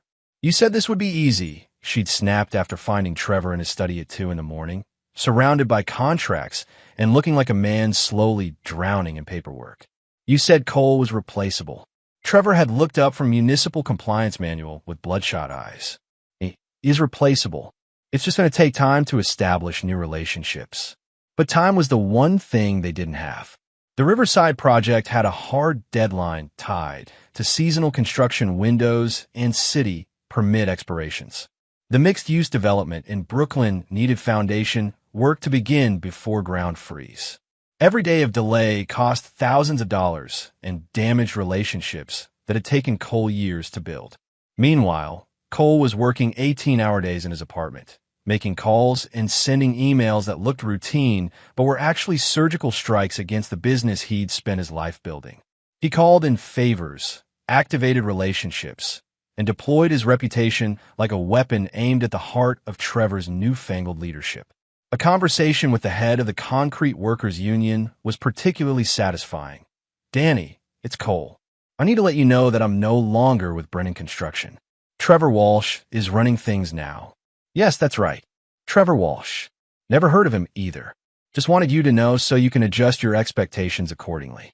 The call to the city's chief building inspector was even more devastating in its understatement. "Mike, Cole Brennan. Just a heads up that I'm stepping away from Brennan Construction. Trevor Walsh will be handling permits and inspections going forward." "No, I don't think you met him. He's Lily's new husband." "Yeah, that's the one. Anyway, just wanted to give you advance notice so you can plan accordingly." Every call was professional, courteous, and absolutely lethal. Cole wasn't bad-mouthing Trevor or sabotaging projects directly. He was simply withdrawing the network of relationships and goodwill that made Brennan Construction functional. It was like removing the nervous system from a body and watching it try to walk. The third week brought the phone call Cole had been waiting for. Frank's voice was strained and desperate. "Cole, we need to talk. Things aren't going the way we expected." Cole met his parents at the diner where they used to discuss business deals when he was fresh out of college and the company was small enough to run from Frank's kitchen table. His parents looked older, worn down by stress and guilt in a way that should have made Cole feel sympathetic. Instead, he felt nothing but cold satisfaction. "The Riverside project is in trouble," Frank said without preamble. "They're threatening to pull out. The city is rejecting permits that should be routine. Suppliers are demanding cash up front. Trevor is working around the clock, but Trevor Walsh is a parasite who thought he could inherit 18 years of my work by marrying my ex-wife." Cole finished calmly, cutting into his steak with surgical precision. Helen reached across the table, her eyes red with exhaustion and regret. "Cole, please. We made a mistake. A terrible mistake. Help us fix this." Cole studied his mother's face. This woman who'd sacrificed everything for his success and then handed it to a stranger wearing his wife's recommendation like a resume. "You want my help? We'll give you back the company," Frank said desperately. 51% ownership, full operational control. Trevor can keep a minority stake, but you'll be in charge. Cole took a slow sip of his beer, savoring the moment. And Trevor's reaction to this generous offer? His parents exchanged glances that confirmed what Cole already knew. Trevor Walsh had no intention of giving up control of a $100 million company, regardless of how badly he was mismanaging it. "He says he just needs more time," Helen whispered. He says the problems are temporary, that you're sabotaging the transition. Cole's laugh was soft and genuinely amused. Sabotaging? I haven't lifted a finger against Brennan Construction. I've simply stopped carrying it on my back. He stood to leave, dropping cash on the table and looking down at his parents with eyes that held no warmth, no forgiveness, no familial affection. You chose Trevor Walsh over your own son. Live with that choice. Frank grabbed his arm as he turned away. Cole, the business will fail. Everything we built together will be destroyed. Cole looked down at his father's hand, weathered from decades of honest work, trembling now with desperation, and felt the last ember of filial loyalty die in his chest. Dad, he said gently, removing his father's hand with careful precision. You didn't build this business with me. I built it for you. And now I'm going to watch Trevor Walsh burn it to the ground. The next morning, Cole made one final phone call to the Brennan Construction headquarters. Trevor answered on the first ring, his voice tight with stress and barely controlled panic. Cole, thank God. Listen, I think there's been some misunderstanding. These transition issues are more complex than I anticipated. Maybe we could work out some kind of consulting arrangement. Trevor, Cole interrupted, his voice carrying the finality of a judge reading a death sentence. When I learned my parents gave the family business to my ex-wife's new husband, I stopped working 80-hour weeks for free. A week later, Dad called panicked about losing our biggest client. I just said, let him handle it. He's the heir, right? The silence on the other end stretched for 10 seconds before Trevor spoke again, his voice much smaller than before. What do you want? Cole smiled, and for the first time in months, it reached his eyes. I want to watch you fail. I want to see you lose everything you stole from me. And then, when you're broken and desperate and have nothing left to bargain with, I want you to remember that you did this to yourself. He hung up and began making plans for the next phase of his revenge, the part where Trevor Walsh would learn the difference between owning a business and running one, and where Cole would discover just how far he was willing to go to destroy the people who'd betrayed him. Chapter 4. The Heir Apparent. 3 days after Cole's final conversation with Trevor, Brennan Construction lost the Riverside contract. The $40 million luxury tower project that Cole had spent 6 months designing and negotiating was awarded to Morrison Development, a smaller firm with 1/3 the resources, but with Cole Brennan as their exclusive development consultant. Trevor had arrived at the office that morning to find his secretary holding a certified letter from Riverside's legal team. The termination clause was brutal in its simplicity. Failure to meet preliminary milestone deadlines voided the contract with no compensation for work completed. Trevor's hand shook as he read the attached invoice for design fees, money they'd already spent on equipment deposits and crew scheduling. But the real knife in his back came in the form of a congratulatory announcement in the industry newsletter that afternoon. Morrison Development secures Riverside Luxury Tower contract with Cole Brennan leading design team. The accompanying photograph showed Cole shaking hands with Tom Morrison, both men smiling with the confidence of people who knew exactly what they were doing. Lily found Trevor in his office that evening, staring at quarterly projections that looked like a medical patient's vital signs flatlining. The confident man who'd promised her a lifestyle upgrade was hunched over spreadsheets like a student cramming for an exam he was destined to fail. How bad is it? She asked, though his expression had already answered the question. Trevor looked up with eyes that held the hollow desperation of someone watching his life's ambitions evaporate in real time. We're hemorrhaging money. The Riverside contract was supposed to carry us through the winter. Without it, we'll have to lay off crews, cancel equipment leases, default on supplier agreements. Lily felt something cold settling in her stomach. She'd traded Cole's reliable security for Trevor's promises of something better, and now both seemed to be slipping away like water through her fingers. What about the other projects? The Brooklyn mixed-use development is stalled in permit hell. The commercial plaza in New Jersey has foundation issues that our structural engineer can't solve. Trevor's voice cracked slightly. Every problem we encounter seems to require expertise that walked out the door with your ex-husband. Meanwhile, Cole was having the most productive month of his career.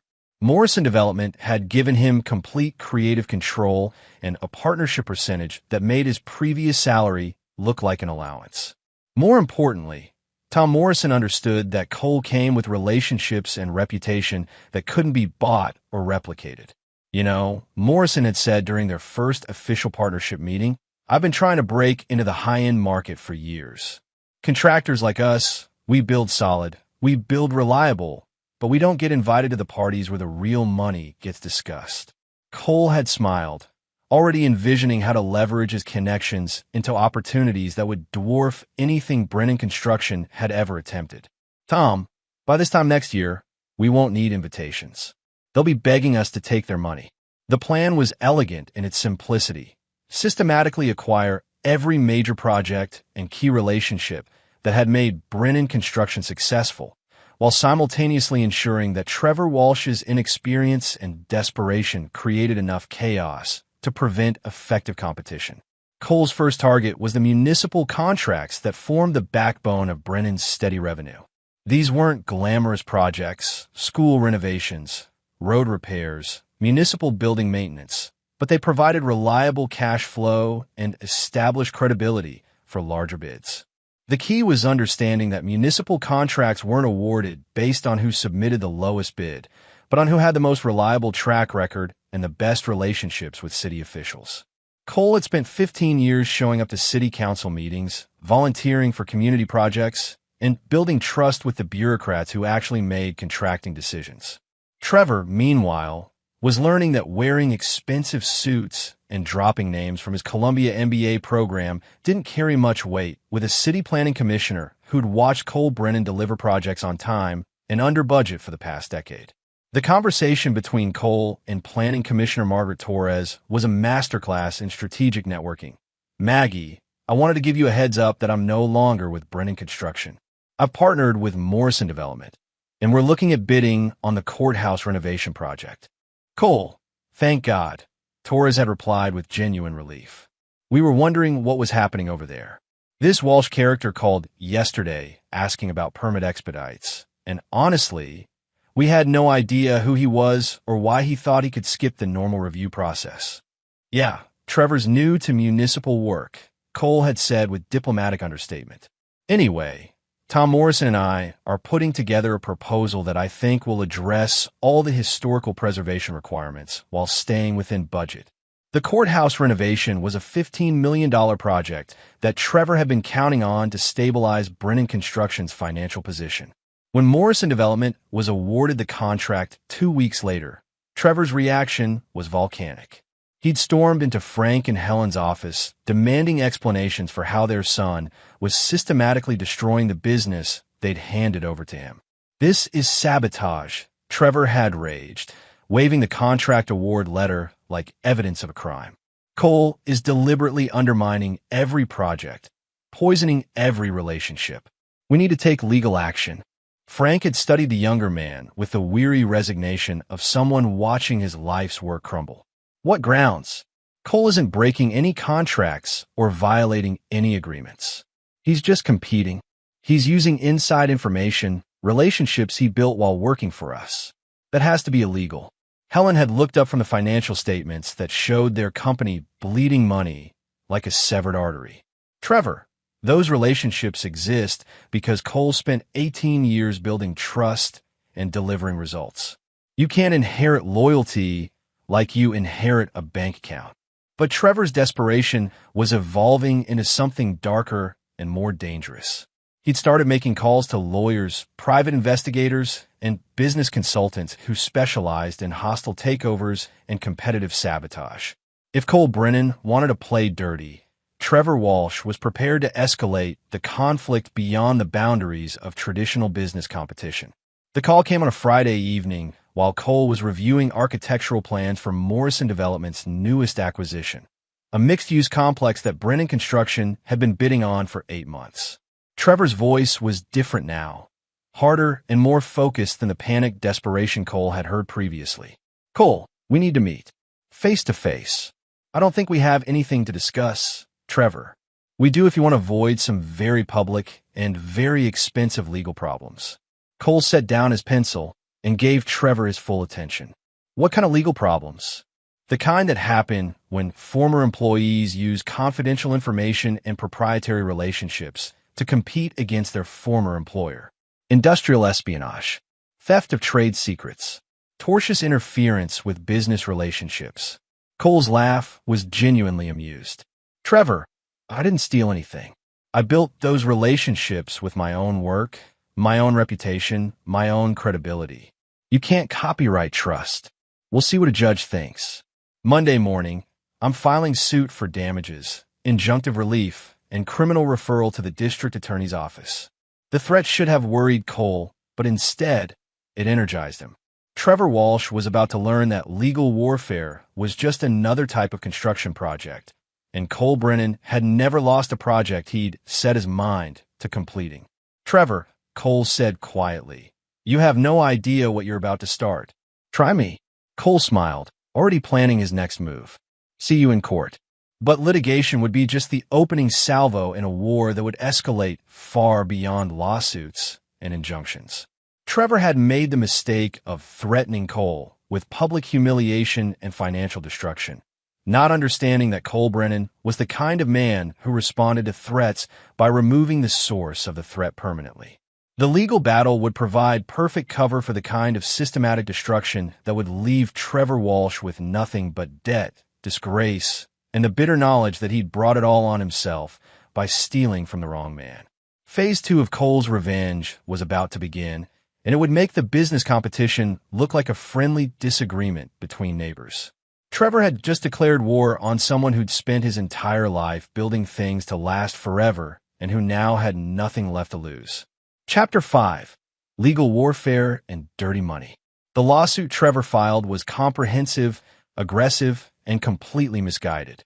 63 pages of legal grievances alleging industrial espionage, breach of fiduciary duty, and intentional interference with business relationships, all supported by evidence that wouldn't convince a first-year law student, let alone a federal judge. Cole read the complaint in his attorney's office on Monday morning, his expression growing more amused with each allegation. Richardson, his divorce attorney who'd now expanded into business litigation, was practically salivating over the opportunity to dismantle Trevor's case. This is amateur hour, Richardson said, flipping through the pages with undisguised contempt. His legal team is charging him Manhattan rates to file a lawsuit that's going to get thrown out on summary judgment. Look at this. They're claiming you stole proprietary customer relationships that you personally developed over 15 years. Cole was already 3 steps ahead of the legal maneuvering. How long before this goes to discovery? 6 months minimum. Could be longer if they file for injunctive relief. Perfect. Cole's smile was predatory. That gives us plenty of time to explore Mr. Walsh's background more thoroughly. While Trevor was burning through his legal budget on a lawsuit designed to intimidate rather than win, Cole was conducting a different kind of investigation. The private detective he'd hired wasn't looking for criminal behavior or financial fraud. Cole had no interest in exposing Trevor's past crimes, assuming they existed. Instead, he was mapping Trevor's current vulnerabilities, weaknesses, and pressure points that could be exploited. The first discovery was Trevor's financing structure.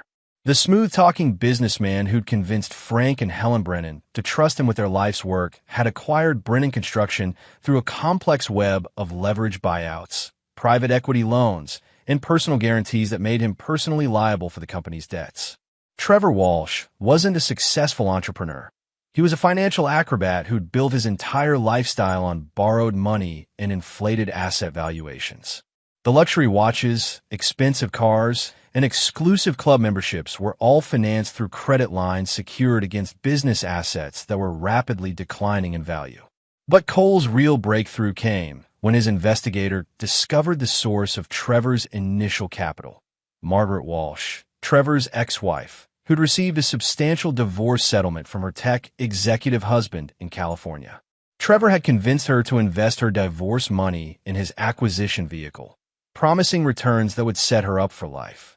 Margaret Walsh was living in a modest apartment in San Francisco, working as a real estate agent, and completely unaware that her ex-husband was leveraging her money to play businessman on the East Coast.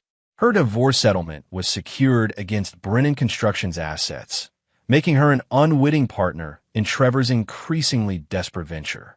Cole studied Margaret's photographs and financial records with the focused intensity he normally reserved for structural engineering problems. She was attractive in a wholesome way that suggested she'd been genuinely deceived rather than complicit in Trevor's schemes. More importantly, she represented a pressure point that Trevor couldn't defend against. The phone call to Margaret Walsh was carefully planned and devastating in its simplicity. Cole introduced himself as a business consultant reviewing Brennan Construction's financial structure for potential investors. Mrs. Walsh, I'm calling because our due diligence has revealed that you're a significant creditor in this transaction. I wanted to ensure you're aware of the current financial status of your investment. Margaret's voice was confused but polite. I'm sorry, but I think there's been some mistake. I'm not involved in any business transactions on the East Coast. Cole's tone remained professionally neutral. Ma'am, according to the financing documents we've reviewed, you provided $2.3 million in seed capital for your ex-husband's acquisition of Brennan Construction. Those funds are secured against company assets as a senior debt obligation. The silence on the other end stretched for nearly 30 seconds before Margaret spoke again, her voice smaller and much less confident. Trevor told me that money was for a real estate investment fund in Nevada. He said it was completely separate from his other business activities. I'm afraid that's not accurate. Would you like me to email you copies of the relevant documentation? Cole spent the next hour walking Margaret Walsh through the financial reality of her ex-husband's business empire.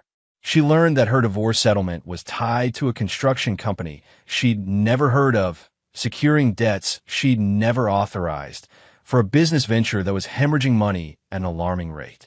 By the end of the conversation, Margaret Walsh was no longer a silent partner in Trevor's schemes. She was a creditor demanding immediate answers and considering legal action to protect her investment. Trevor received Margaret's call while he was in a deposition for the lawsuit against Cole, trying to explain to opposing counsel why customer relationships developed over 15 years should be considered proprietary company assets. His phone buzzed with a California number he recognized, and his expression shifted from confident litigation posture to something approaching panic. I need a recess, he told the court reporter, stepping into the hallway to take the call that would destroy his carefully constructed facade. Trevor Walsh, what the hell have you done with my money? Margaret's voice carried the fury of someone who discovered they'd been systematically deceived and financially raped by someone they trusted. Trevor tried to maintain his smooth composure, but the stress of managing a failing business while conducting aggressive litigation was taking its toll. Margaret, I can explain everything. The investment is solid. It's just experiencing some temporary cash flow issues. Don't you dare lie to me again. Margaret's voice rose to a shout that echoed down the courthouse hallway. I just spent 2 hours on the phone with a consultant who showed me exactly where my money went. You used my divorce settlement to buy a construction company that's about to go bankrupt.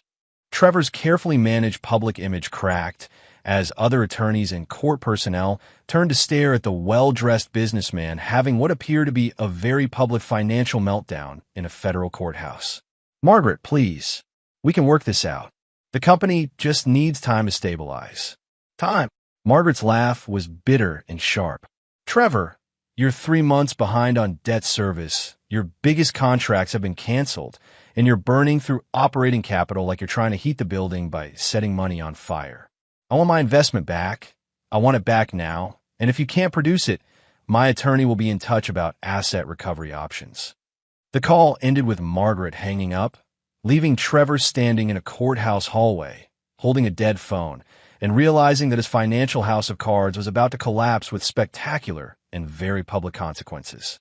Cole, meanwhile, was already implementing the next phase of his plan.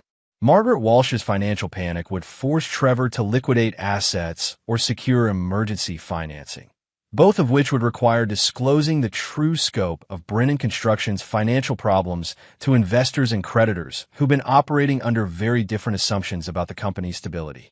But Cole's real masterstroke was yet to come. While Trevor was scrambling to manage his collapsing lawsuit and angry creditors, Cole was quietly assembling the resources to acquire Brennan Construction's assets when Trevor's leveraged empire finally imploded. Morrison Development had grown substantially over the past few months, thanks largely to contracts and relationships Cole had systematically stripped away for Brennan Construction. They now had the financial capacity and industry credibility to absorb a larger competitor's assets, especially if those assets were available at fire sale prices due to motivated sellers facing bankruptcy. Cole's plan was elegant in its brutality. Force Trevor into financial crisis, acquire Brennan Construction's remaining assets for pennies on the dollar, and rebuild the company under new ownership with Cole in complete control. Trevor and Lily would be left with nothing but debt and the bitter knowledge that their betrayal had cost them everything they tried to steal. But the plan required patience, precision, and perfect timing. Trevor Walsh was about to discover that Cole Brennan's greatest talent wasn't construction. It was destruction executed with the methodical precision of someone who understood exactly how to bring down structures built on weak foundations. The legal warfare was just beginning, but Cole had already won the war. Trevor just didn't know it yet. Chapter 6. The House of Cards Falls. The emergency board meeting at Brennan Construction felt like a funeral where the corpse kept trying to explain why it wasn't actually dead. Trevor sat at the head of the conference table, his silver hair slightly disheveled and his expensive suit doing little to mask the desperation radiating from him like heat from a fever. Frank and Helen Brennan occupied chairs that seemed too large for their shrinking frames, looking like refugees from their own company. The three other board members, local business leaders who'd invested in Brennan Construction during its growth years, studied financial reports with the grim expressions of doctors reviewing terminal diagnoses. The situation is challenging but manageable, Trevor was saying, his voice carrying less conviction than a used car salesman. We've experienced some temporary setbacks, but the fundamentals of the business remain sound. Board member Patricia Mills, who owned the largest commercial real estate firm in the county, looked up from the quarterly statements with unconcealed skepticism. Trevor, you've lost 3 major contracts in 2 months. Your biggest creditor is threatening asset seizure. Your legal bills are approaching 6 figures for a lawsuit that our attorneys say is fundamentally unwinnable. Exactly which fundamentals are we supposed to find reassuring? Trevor's attempt at corporate spin crumbled under direct questioning. The marketplace is adjusting to our transition. Cole Brennan's interference has created temporary disruptions, but once we establish our own relationships. Cole built those relationships over 18 years, Frank interrupted, speaking for the first time since the meeting began. His voice carried the hollow tone of a man watching his legacy burn. You've had 4 months. How much more time do you need? The question hung in the air like smoke from an electrical fire. Everyone in the room knew the answer, but no one wanted to say it aloud. Trevor Walsh needed time they didn't have, resources they'd already burned through, and credibility he'd never possessed. Helen Brennan's voice was barely above a whisper when she finally spoke. How much money do we have left? Trevor's financial officer, a nervous accountant named Peters who'd been updating his resume since the Riverside contract fell through, consulted his laptop with the reluctance of someone delivering a death sentence. Operating capital will last 6 weeks at current burn rate. We have equipment loans coming due next month, payroll obligations, and supplier agreements that require immediate payment. What about emergency financing? Board member Davidson asked, though his tone suggested he already knew the answer. I've explored several options, Trevor said, which was technically true if you counted pleading phone calls to unsympathetic loan officers as exploration. The challenge is that most lenders want to see stable cash flow and clear growth projections. They want to see that we're not hemorrhaging money like a severed artery, Patricia Mills interrupted. Trevor, this company is insolvent. We need to start talking about asset protection and orderly liquidation. The phrase, orderly liquidation, hit the room like a physical blow. Frank Brennan made a sound that could have been a sob or a grunt of pain. Helen closed her eyes as if she could make the entire situation disappear through force of will. But Trevor wasn't ready to surrender his prize without a fight. There's another option. Cole Brennan's interference is actionable.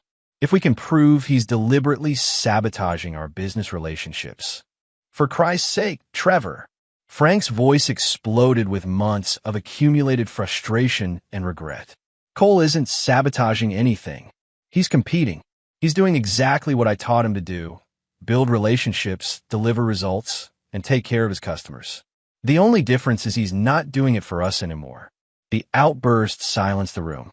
Frank Brennan rarely raised his voice, and seeing the family patriarch lose control was more disturbing than the financial statements they'd been reviewing. Helen reached across the table and took her husband's weathered hand. "Frank, please." But Frank wasn't finished. The guilt and shame that had been eating at him for months finally found its voice. "You want to know why we're failing? Because we gave away something that took 30 years to build to a man who thought he could buy it like a piece of equipment." Cole Brennan was Brennan Construction. Without him, we're just another contractor with trucks and debt. Trevor's composure finally cracked completely. "Your son is destroying this company out of spite. He's using everything he learned here to compete against us, stealing our clients, undermining our relationships. Everything he learned here." Frank's laugh was bitter and sharp. "Trevor, Cole didn't learn this business. He built it. Every system, every process, every relationship you're failing to maintain, he created them from nothing while you were getting your MBA and networking at country clubs." The meeting devolved into recriminations and blame shifting that solved nothing but confirmed what everyone already knew. Brennan Construction was dying, and Trevor Walsh was either unwilling or unable to save it. Meanwhile, Cole was having the most productive afternoon of his professional life. Morrison Development had just been awarded the municipal courthouse renovation, the Brooklyn mixed-use development, and a commercial plaza project that would keep their crews busy through the next 18 months. More importantly, these weren't just contracts. They were proof of concept that Cole Brennan could rebuild his business empire faster than Trevor Walsh could destroy the original. The call from Patricia Mills came just as Cole was reviewing architectural plans for the courthouse restoration. Her voice was professional, but carried undertones of someone delivering a business proposition that both parties understood was more complex than simple commerce. "Cole, I'm calling in my capacity as a board member of Brennan Construction. We need to discuss the company's future." Cole set down his pencil and gave Patricia his full attention. She'd been a friend and occasional business partner for over a decade, someone who understood both the construction industry and the personal dynamics that had led to the current situation. "I'm listening." "The board is meeting tomorrow to discuss asset liquidation. Trevor's management has been unsuccessful. We're looking at bankruptcy protection unless we can find a buyer willing to assume the debt and honor existing contracts." Cole felt a surge of satisfaction that he was careful to keep out of his voice. "That's unfortunate. Frank and Helen must be devastated." "They are. But they're also pragmatic enough to know that emotional attachment won't pay the bills or save the company." Patricia paused, choosing her words carefully. "Cole, if Morrison Development were interested in acquiring Brennan Construction's assets, the board would be very receptive to discussions." The offer was exactly what Cole had been positioning for, but he let silence stretch between them, maintaining the illusion that he needed to consider an opportunity he'd been engineering for months. "What kind of assets are we talking about?" "Equipment, active contracts, client relationships, the headquarters building. Essentially everything except the debt structure, which would remain Trevor's responsibility." Cole smiled, though Patricia couldn't see it through the phone. Trevor had leveraged his personal assets to acquire Brennan Construction, which meant he'd remain personally liable for the debt even after losing control of the business.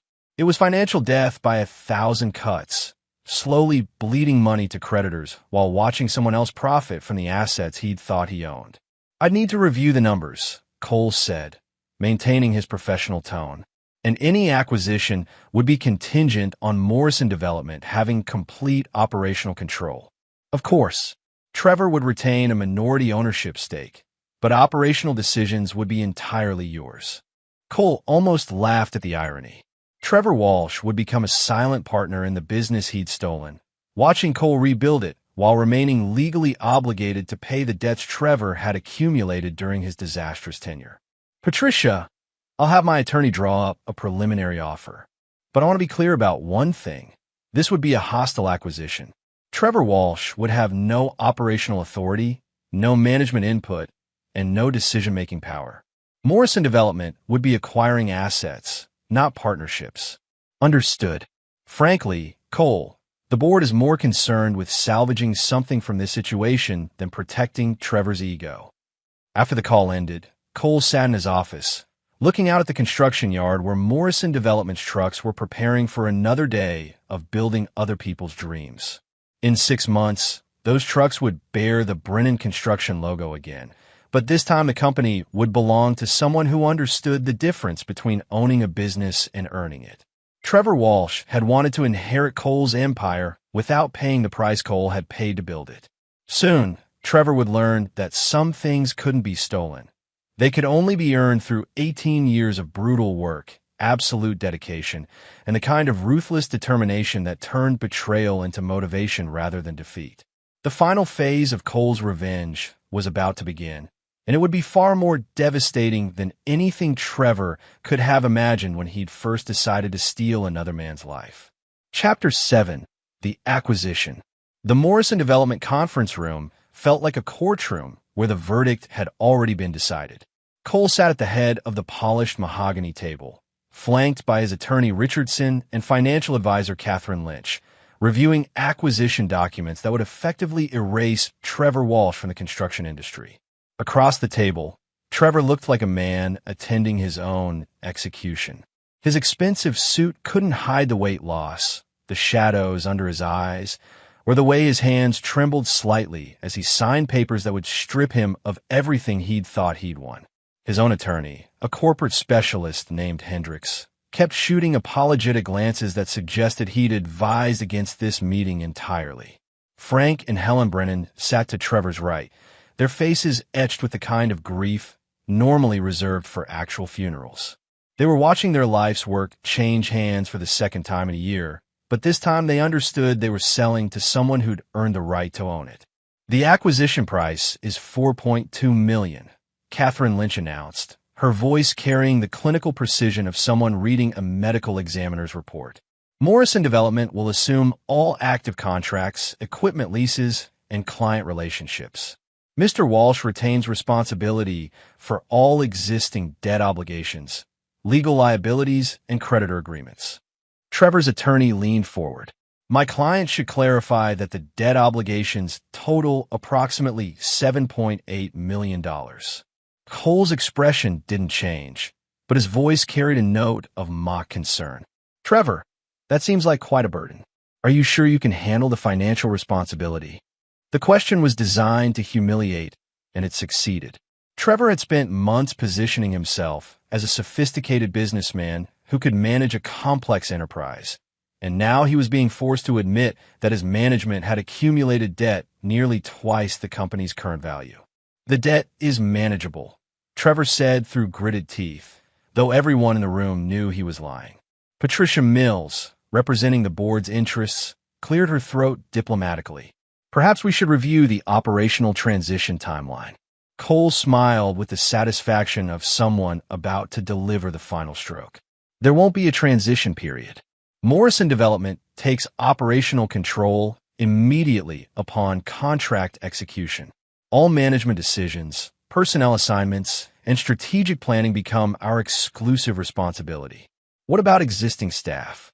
Helen asked, speaking for the first time since the meeting began. Any employee who wants to continue working for what's about to become Brennan Construction again will be welcome, Cole said, his voice softening slightly when addressing his mother. Anyone who prefers to seek opportunities elsewhere will receive appropriate severance and references. Trevor's face had gone pale as he realized the full scope of what was happening. He'd thought this was a business transaction that would leave him as a minority partner with reduced responsibilities.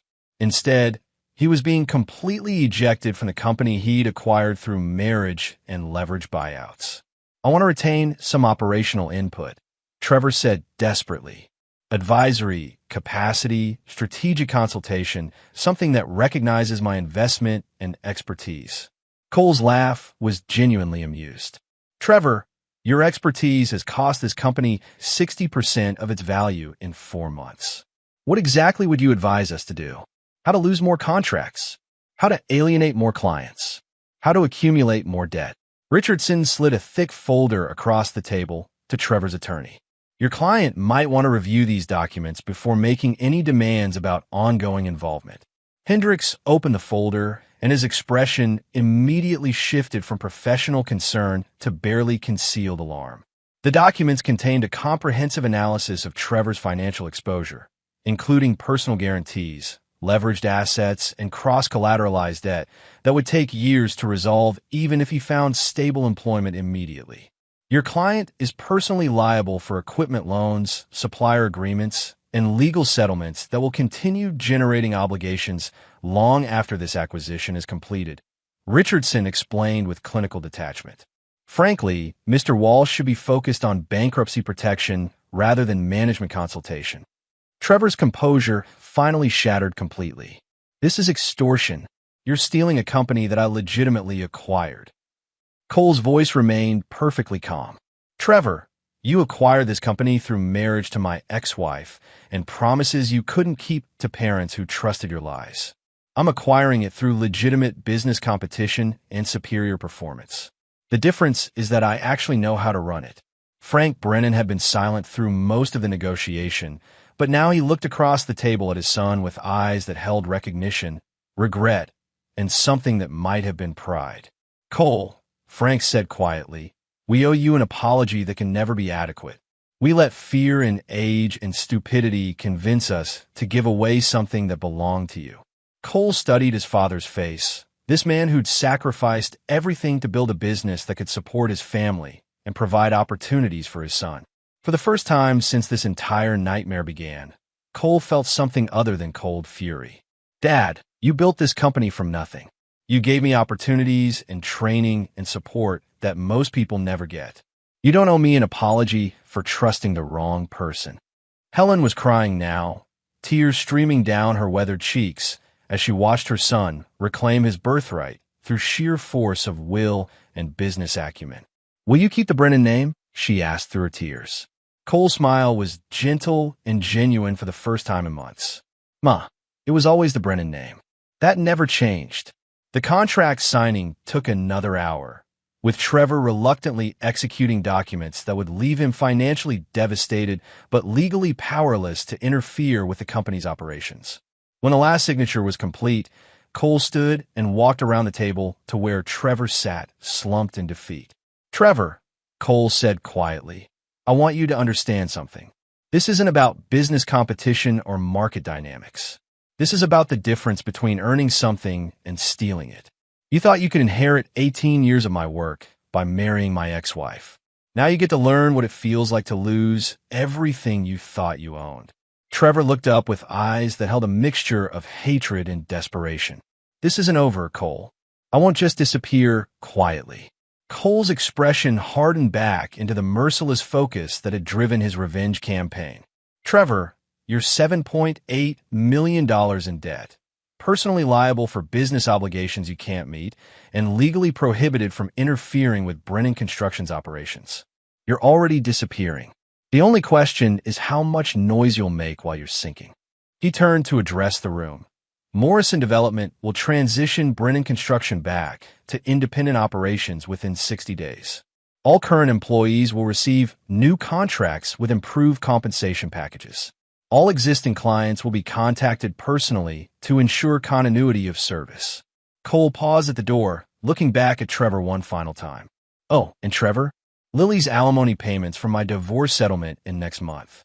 I hope she's been saving money, because you're about to find out how expensive it is to maintain a lifestyle you can't afford.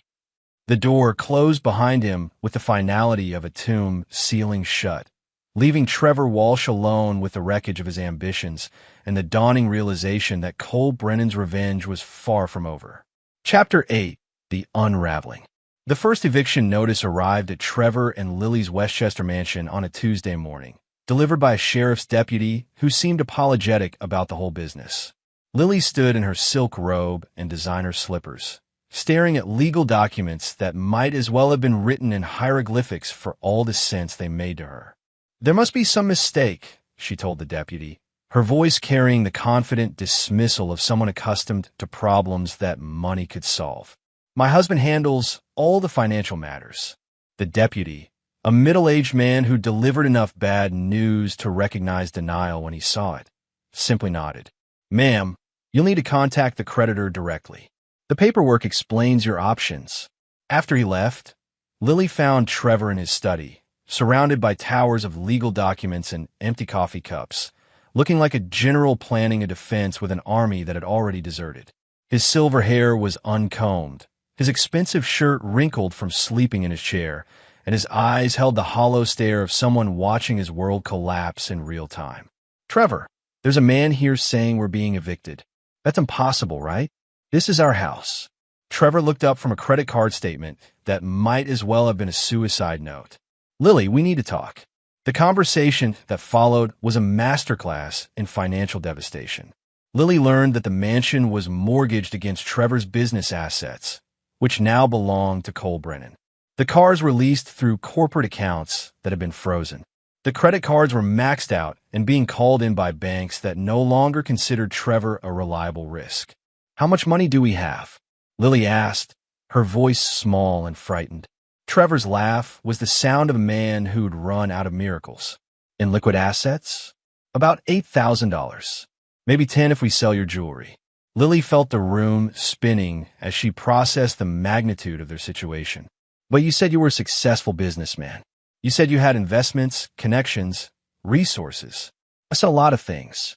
Trevor's voice carried the bitter resignation of someone who'd gambled everything on a losing proposition. "I leveraged everything I owned to buy Brennan Construction. When Cole destroyed the business, he destroyed me too." The financial unraveling accelerated over the following weeks like a controlled demolition. The mansion went into foreclosure. The luxury cars were repossessed. The country club memberships were canceled for non-payment.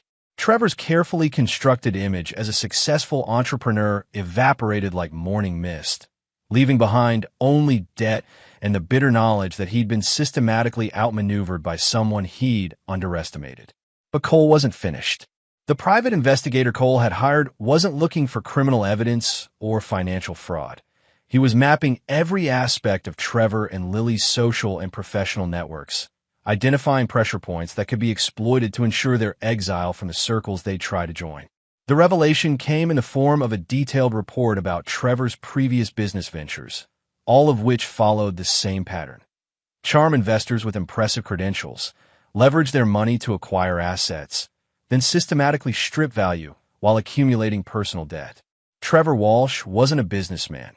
He was a financial parasite who moved from host to host, leaving destruction in his wake. Margaret Walsh in California had been his first victim, not his ex-wife. She'd been his business partner until he'd maneuvered her out of their real estate development company, using her own investment capital to buy her out at a fraction of the business's actual value. The divorce settlement she thought she was investing was actually money she was owed from the partnership he dissolved through legal manipulation. But the most damaging discovery was Trevor's current employment history. He'd been working as a consultant for Meridian Development, a mid-tier construction firm that specialized in municipal contracts. His job had given him inside information about Brennan Construction's bidding strategies, client relationships, and financial vulnerabilities, information he'd used to position himself as a potential buyer. Trevor Walsh hadn't stumbled into an opportunity to acquire Brennan Construction. He'd been planning the acquisition for months, using inside information and deliberate manipulation to create the circumstances that would allow him to steal Cole's life's work. Cole studied the investigator's report with the focused intensity he normally reserved for structural engineering problems. Trevor hadn't just betrayed Cole through his affair with Lily. He'd been systematically planning to destroy Cole's business from the moment they'd met. The revenge Cole had planned suddenly felt inadequate. Financial ruin and public humiliation were appropriate punishments for opportunistic theft, but Trevor's calculated betrayal required something more permanent and personally devastating. The confrontation took place in the parking lot of the unemployment office where Trevor had gone to file for benefits. Cole was waiting beside Trevor's remaining asset, a 5-year-old Honda that had been hidden from creditors through a title transfer to one of Lily's relatives. "Hello, Trevor." Trevor's reaction was pure terror disguised as bravado. "Cole, I was wondering when you'd show up to gloat." Cole studied Trevor's appearance with clinical detachment. The expensive suits had been replaced by off-the-rack clothing that hung poorly on his diminished frame. The silver hair that had once looked distinguished now just looked gray and unwashed. The confident posture had been replaced by the hunched shoulders of someone expecting another blow. "I'm not here to gloat, Trevor. I'm here to explain why what happened to you was inevitable." Trevor's laugh was bitter and defensive. "You destroyed my life out of revenge.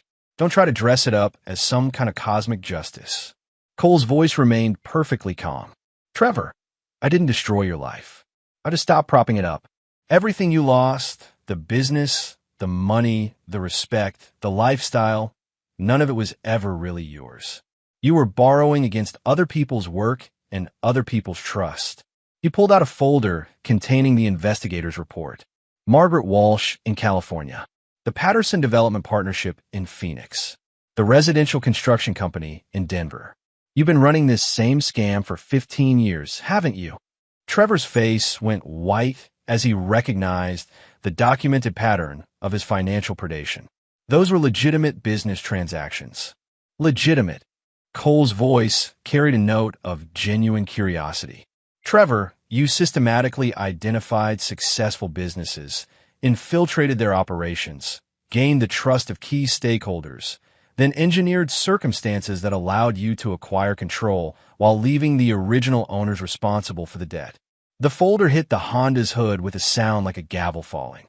"You're not a businessman, Trevor. You're a financial predator.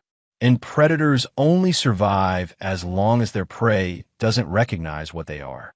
Trevor's composure cracked completely. "What do you want? Money? I don't have any. Apologies? Fine, I'm sorry. Revenge? You've already destroyed everything I had." Cole stepped closer, his voice dropping to barely above a whisper. "Trevor, what I want is for you to understand that this isn't over. You thought you could steal my life, destroy my family's business, and move on to your next victim. But I'm not going to let you disappear into whatever hole you crawl into next." He leaned against the Honda, his casual posture contrasting with the menace in his voice. "I'm going to make sure that every potential employer, every potential investor, every woman who might be stupid enough to trust you, knows exactly what you are. You're going to discover that reputation follows you everywhere, and yours is going to make you unemployable." Trevor's face had gone from white to gray. "That's harassment. I could file charges." Cole's smile was genuinely amused. "File charges for what? Telling the truth? Trevor, everything in that folder is documented fact. Public records, court filings, financial statements. I'm not going to have to lie about you to destroy your future. I just have to make sure people know your past." He pushed away from the car and started walking toward his truck. "Oh, and Trevor, Lily's divorce attorney contacted me yesterday. Apparently, she's decided that being married to a financially devastated con artist isn't the lifestyle upgrade she was looking for. She'll be moving back in with her parents in Connecticut while she figures out her next move." The sound Trevor made might have been a sob or a growl of rage. Cole didn't turn around to check. He'd said everything he'd come to say, and Trevor Walsh's emotional breakdown wasn't his concern. But Cole's revenge was entering its final phase, and the psychological destruction he'd just delivered was only the beginning of Trevor's real education and consequences. There were still debts to be paid, lessons to be learned, and prices to be extracted from people who'd betrayed trust and family loyalty. The war was almost over, but the most brutal battles were yet to come. Chapter 9, Final Reckoning. 6 months after reclaiming Brennan Construction, Cole stood in his father's hospital room, watching machines monitor the vital signs of a man who'd built an empire with his bare hands and nearly lost it through misplaced trust. Frank's heart attack had been massive, but not fatal. The kind of warning that forced conversations about mortality and legacy that proud men usually avoided until it was too late. "The doctors say you'll be fine," Cole said, settling into the bedside chair that had become his second office. "But they want you to retire. No stress, no heavy lifting, no 12-hour days arguing with contractors." Frank's smile was weak but genuine. Sounds like hell. Helen looked up from her knitting, her eyes red with exhaustion and worry.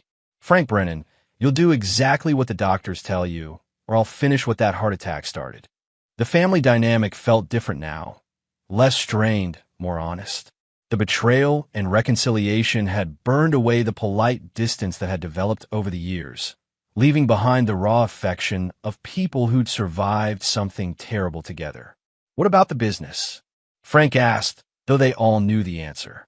Cole had spent the past months rebuilding Brennan Construction into something larger and more successful than it had ever been.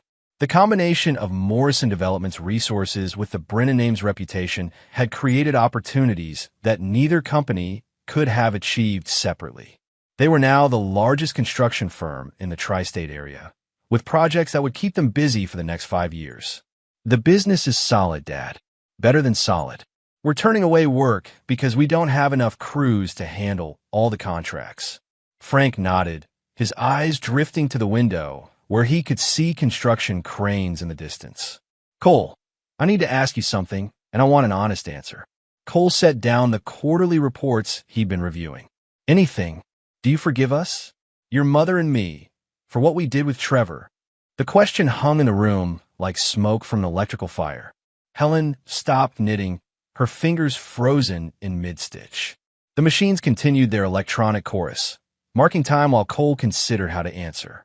Dad, you and Ma sacrificed everything to build something permanent for our family. You worked 18-hour days so I could go to college. You invested your life savings in equipment and contracts that could have failed. You taught me everything I know about business, about integrity, about what it means to build something that lasts. Cole paused, choosing his words carefully.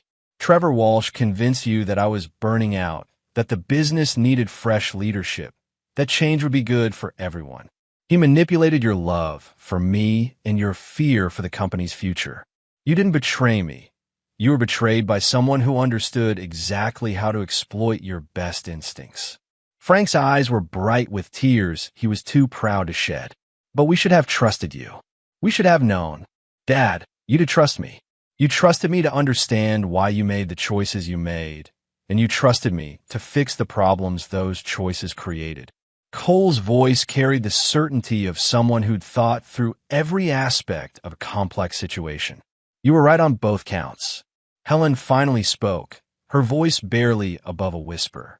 What about Trevor and Lily? What happened to them?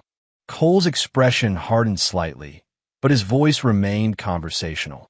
Trevor Walsh is currently working as a night security guard in Philadelphia, living in a studio apartment and making monthly payments on debt that will take him the rest of his life to clear. Every background check for any job better than minimum wage reveals his financial history and business failures. He's unemployable in any industry that requires trust or responsibility. And Lily moved back in with her parents in Connecticut after her divorce from Trevor was finalized.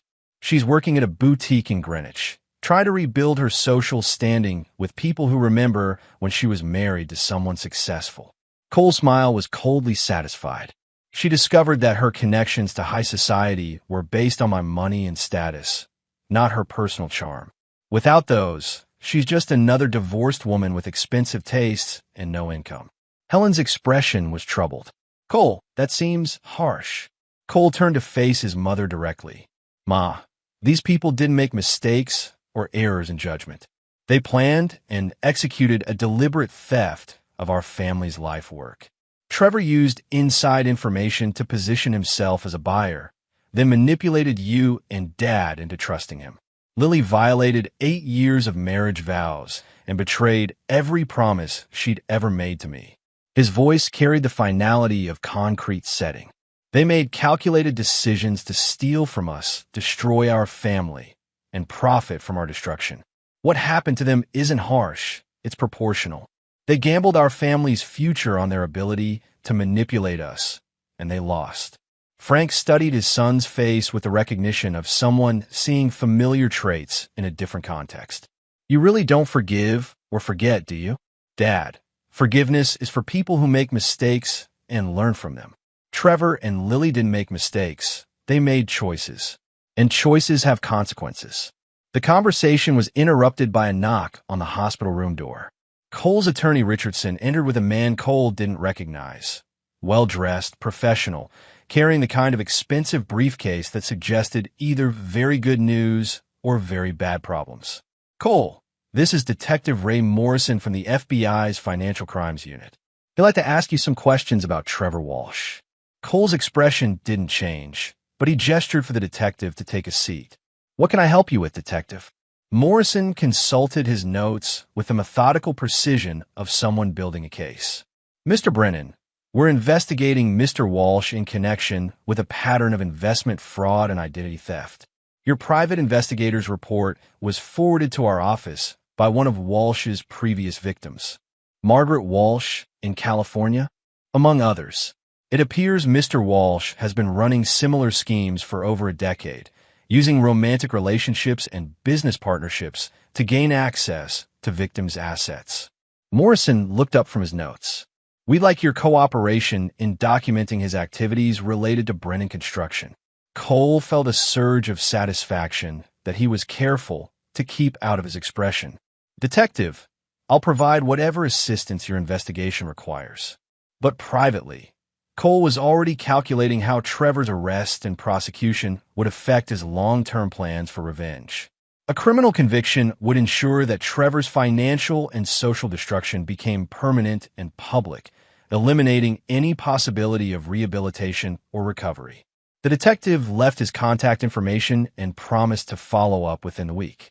After he was gone, Frank looked at his son with an expression that mixed admiration with concern.